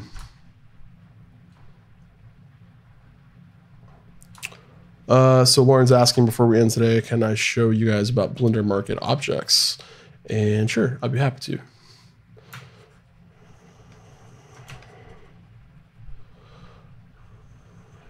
So I use this technique quite a bit for adding contrast. I'll sculpt an area with an additive sort of sculpt, and then once I have the area built up in the positive direction, I'll go around the outside silhouette using a opposite dig in instead of a sculpt up, and that just adds a bit of a contrast. And you can do the same sort of thing with the crease tool if you want to go around the outside edges like this.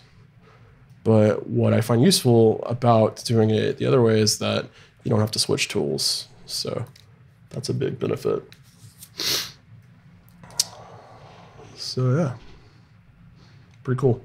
And then what we might want to do is, for some of these areas in here where the pupils are, is we could get in here with the crease tool and crease up the overall outline of the pupil shape here.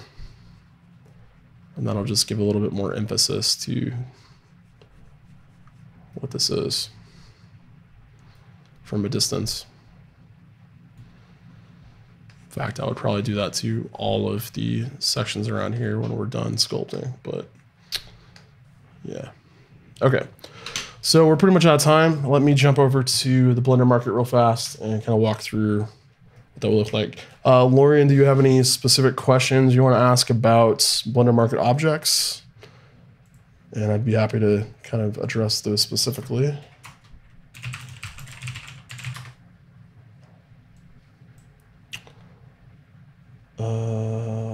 Let's look at models.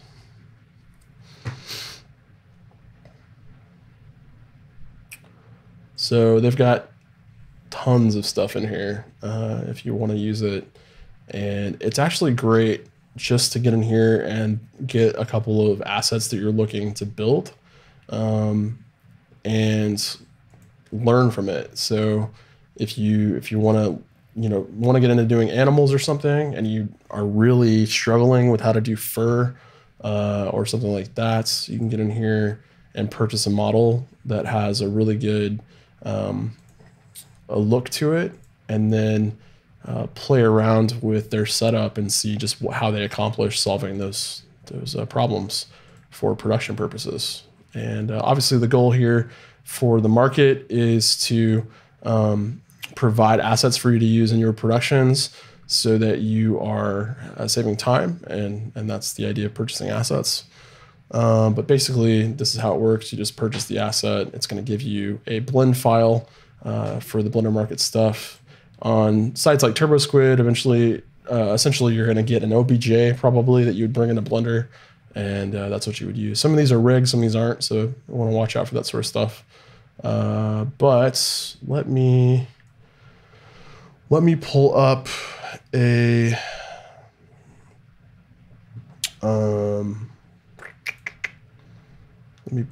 file and see if I have something from the Blender Market that we can look at real quick.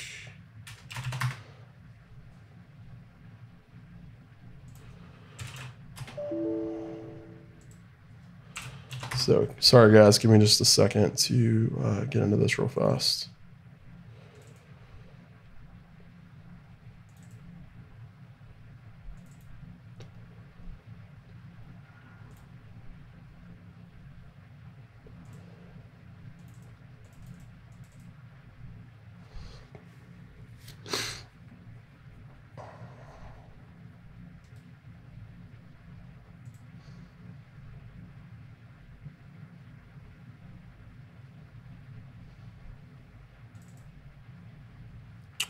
Okay, so this is a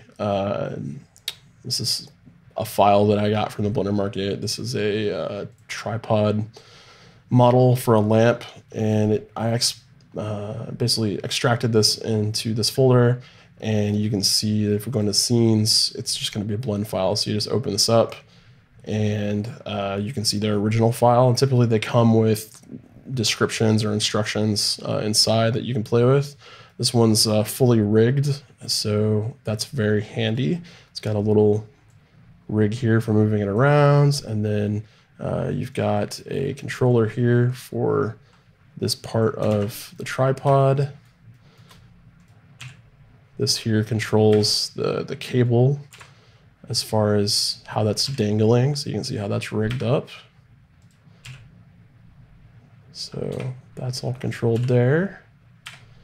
And then there's a setting in here for the legs. So if we select,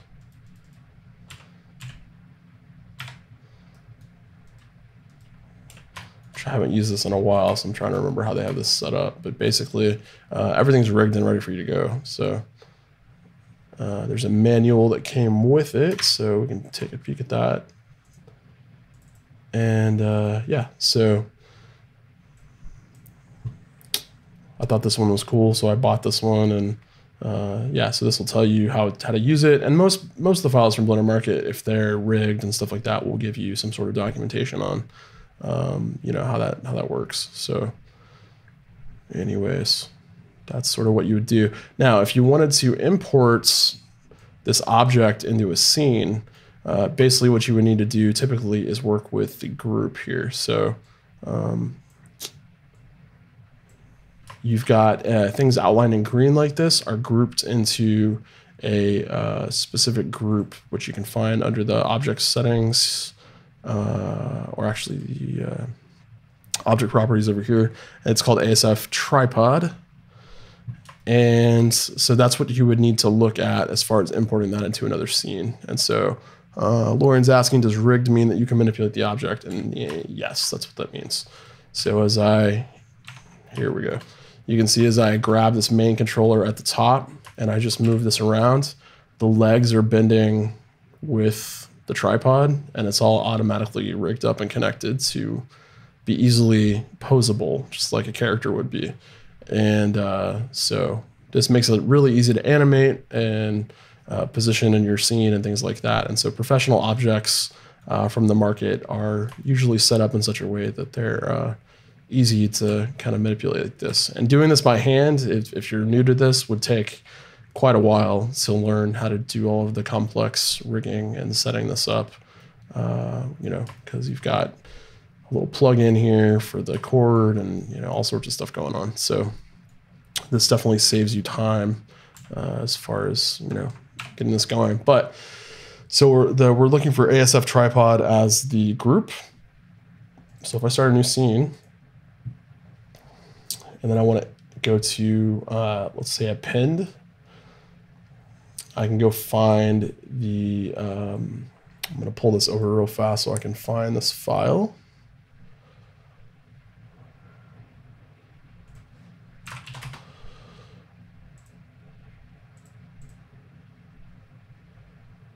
Yeah. Okay. So we navigate to the folder where this is, and then we look under the scenes and find the blend file. And once we find the blend file, we left click, go into the blend file, and this is actually going to show you all the pieces that are part of the blend file here. And we're going to go under the group section. And once we're under the group section, all the groups will be listed here. And in this file, there's only one, and it is the one we're looking for, called ASF tripod. So you left click this and you say append from library, and that's going to then place that group into your scene, and you'll be able to use it in your files.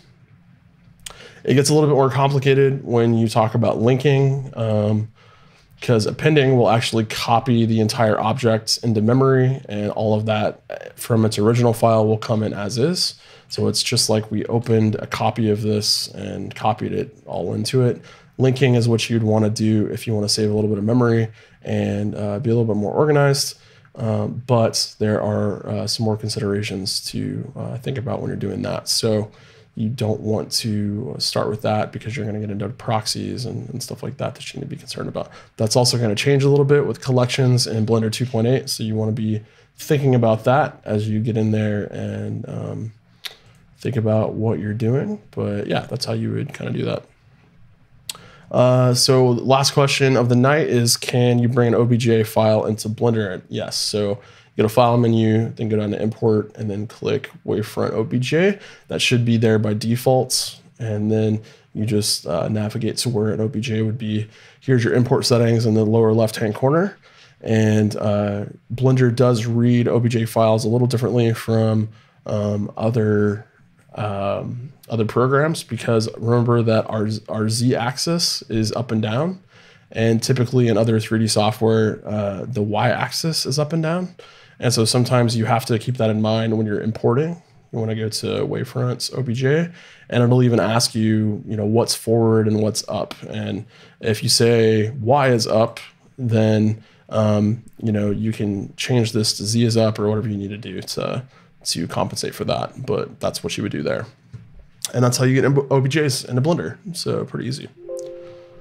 So that's it for tonight, guys. Thank you guys for tuning in. I hope you guys have an incredible weekend. I'm going to continue working on this weekend.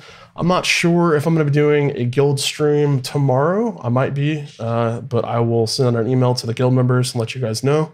If you'd like to join the Orange Guild, I would encourage you guys to do that. So let me pull this up real fast.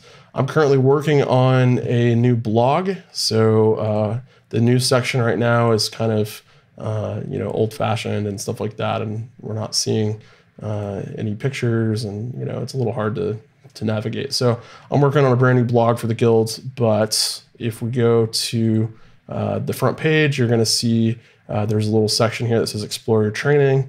You can go to that, and it will show you what a guild membership looks like. And basically, you're going to get 24/7 access to all the courses that we offer. It's only $9 a month or $99 for an entire year. And so these are the courses that we currently offer right now.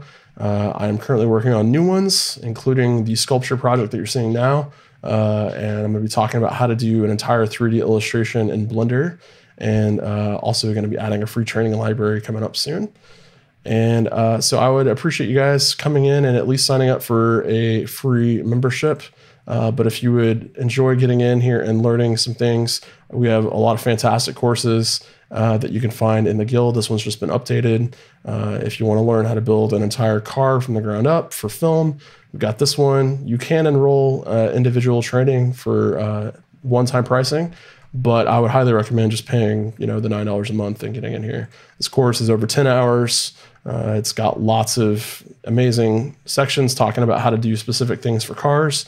And if you see any of these preview buttons, you can just click on these and it will immediately take you into the course for a free preview for all of these sections. And you can see how I put together the car from using subdivision surface modifiers and all of that sort of stuff as we get in here. This is how we build the treads and how to build those out section by section and all of that, and tons of lectures in here. So I'm always coming up with ideas from your courses, and going to be working on a lot more tutorials coming up soon. So definitely check out the guilds because it is growing fast and we would love you to be a part of it. So thank you guys so much for coming out tonight and watching the live stream.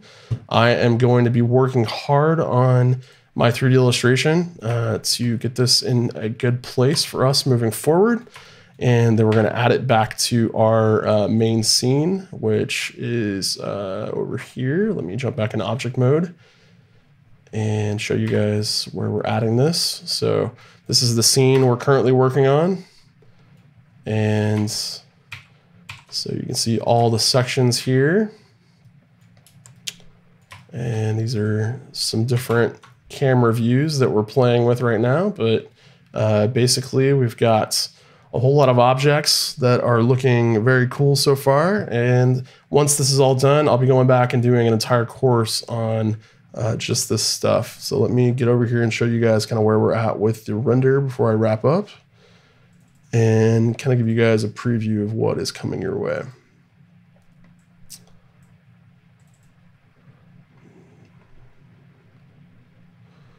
So this was an earlier render from today of the pipe in terms of where we're at so far. So we've obviously gone back and added the barnacles and stuff like that down there, but this is sort of a high def render of what that's looking like with the sepia light material from the other side. So you can see all the pores and scratches and stuff we've added in already. So that's looking pretty cool. And we're going to get in there and make it even cooler, possibly get into substance after we get the retopo finished, and that's going to be good. And this is kind of where we left the last render off for our scene. So I'll let this update real fast. It's a big file, so give it a second.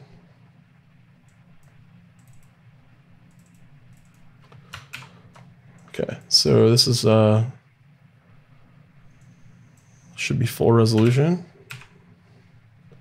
Yeah, that's not wanting to open. I don't know why that has a problem in Windows File Viewer, but I always have an issue there. So let's pull this up in Photoshop and take a look here. All right, so this is full resolution. You can see we've already finished sculpting the spoon. A lot of details there. We've got some hand sculpted money and a lot of things we need to go back and add and fix for details and textures and things like that. But we've got a good start going. And yeah, so it's coming along. Got quite a bit of things we got left to do to this to make it look even better. But I will be doing an entire course on this and all the objects of how to make them look realistic and you know, get a good 3D illustration rendered for your scenes in the upcoming course. So definitely want to join the guild, check that out. That will be available to all guild members. And until then, I hope you guys have an awesome weekend, and I will see you guys next time. Wednesdays through Fridays, 7 p.m. Central, right here on my YouTube channel is where you need to come to find me. So thank you guys. I'll see you later, and bye-bye.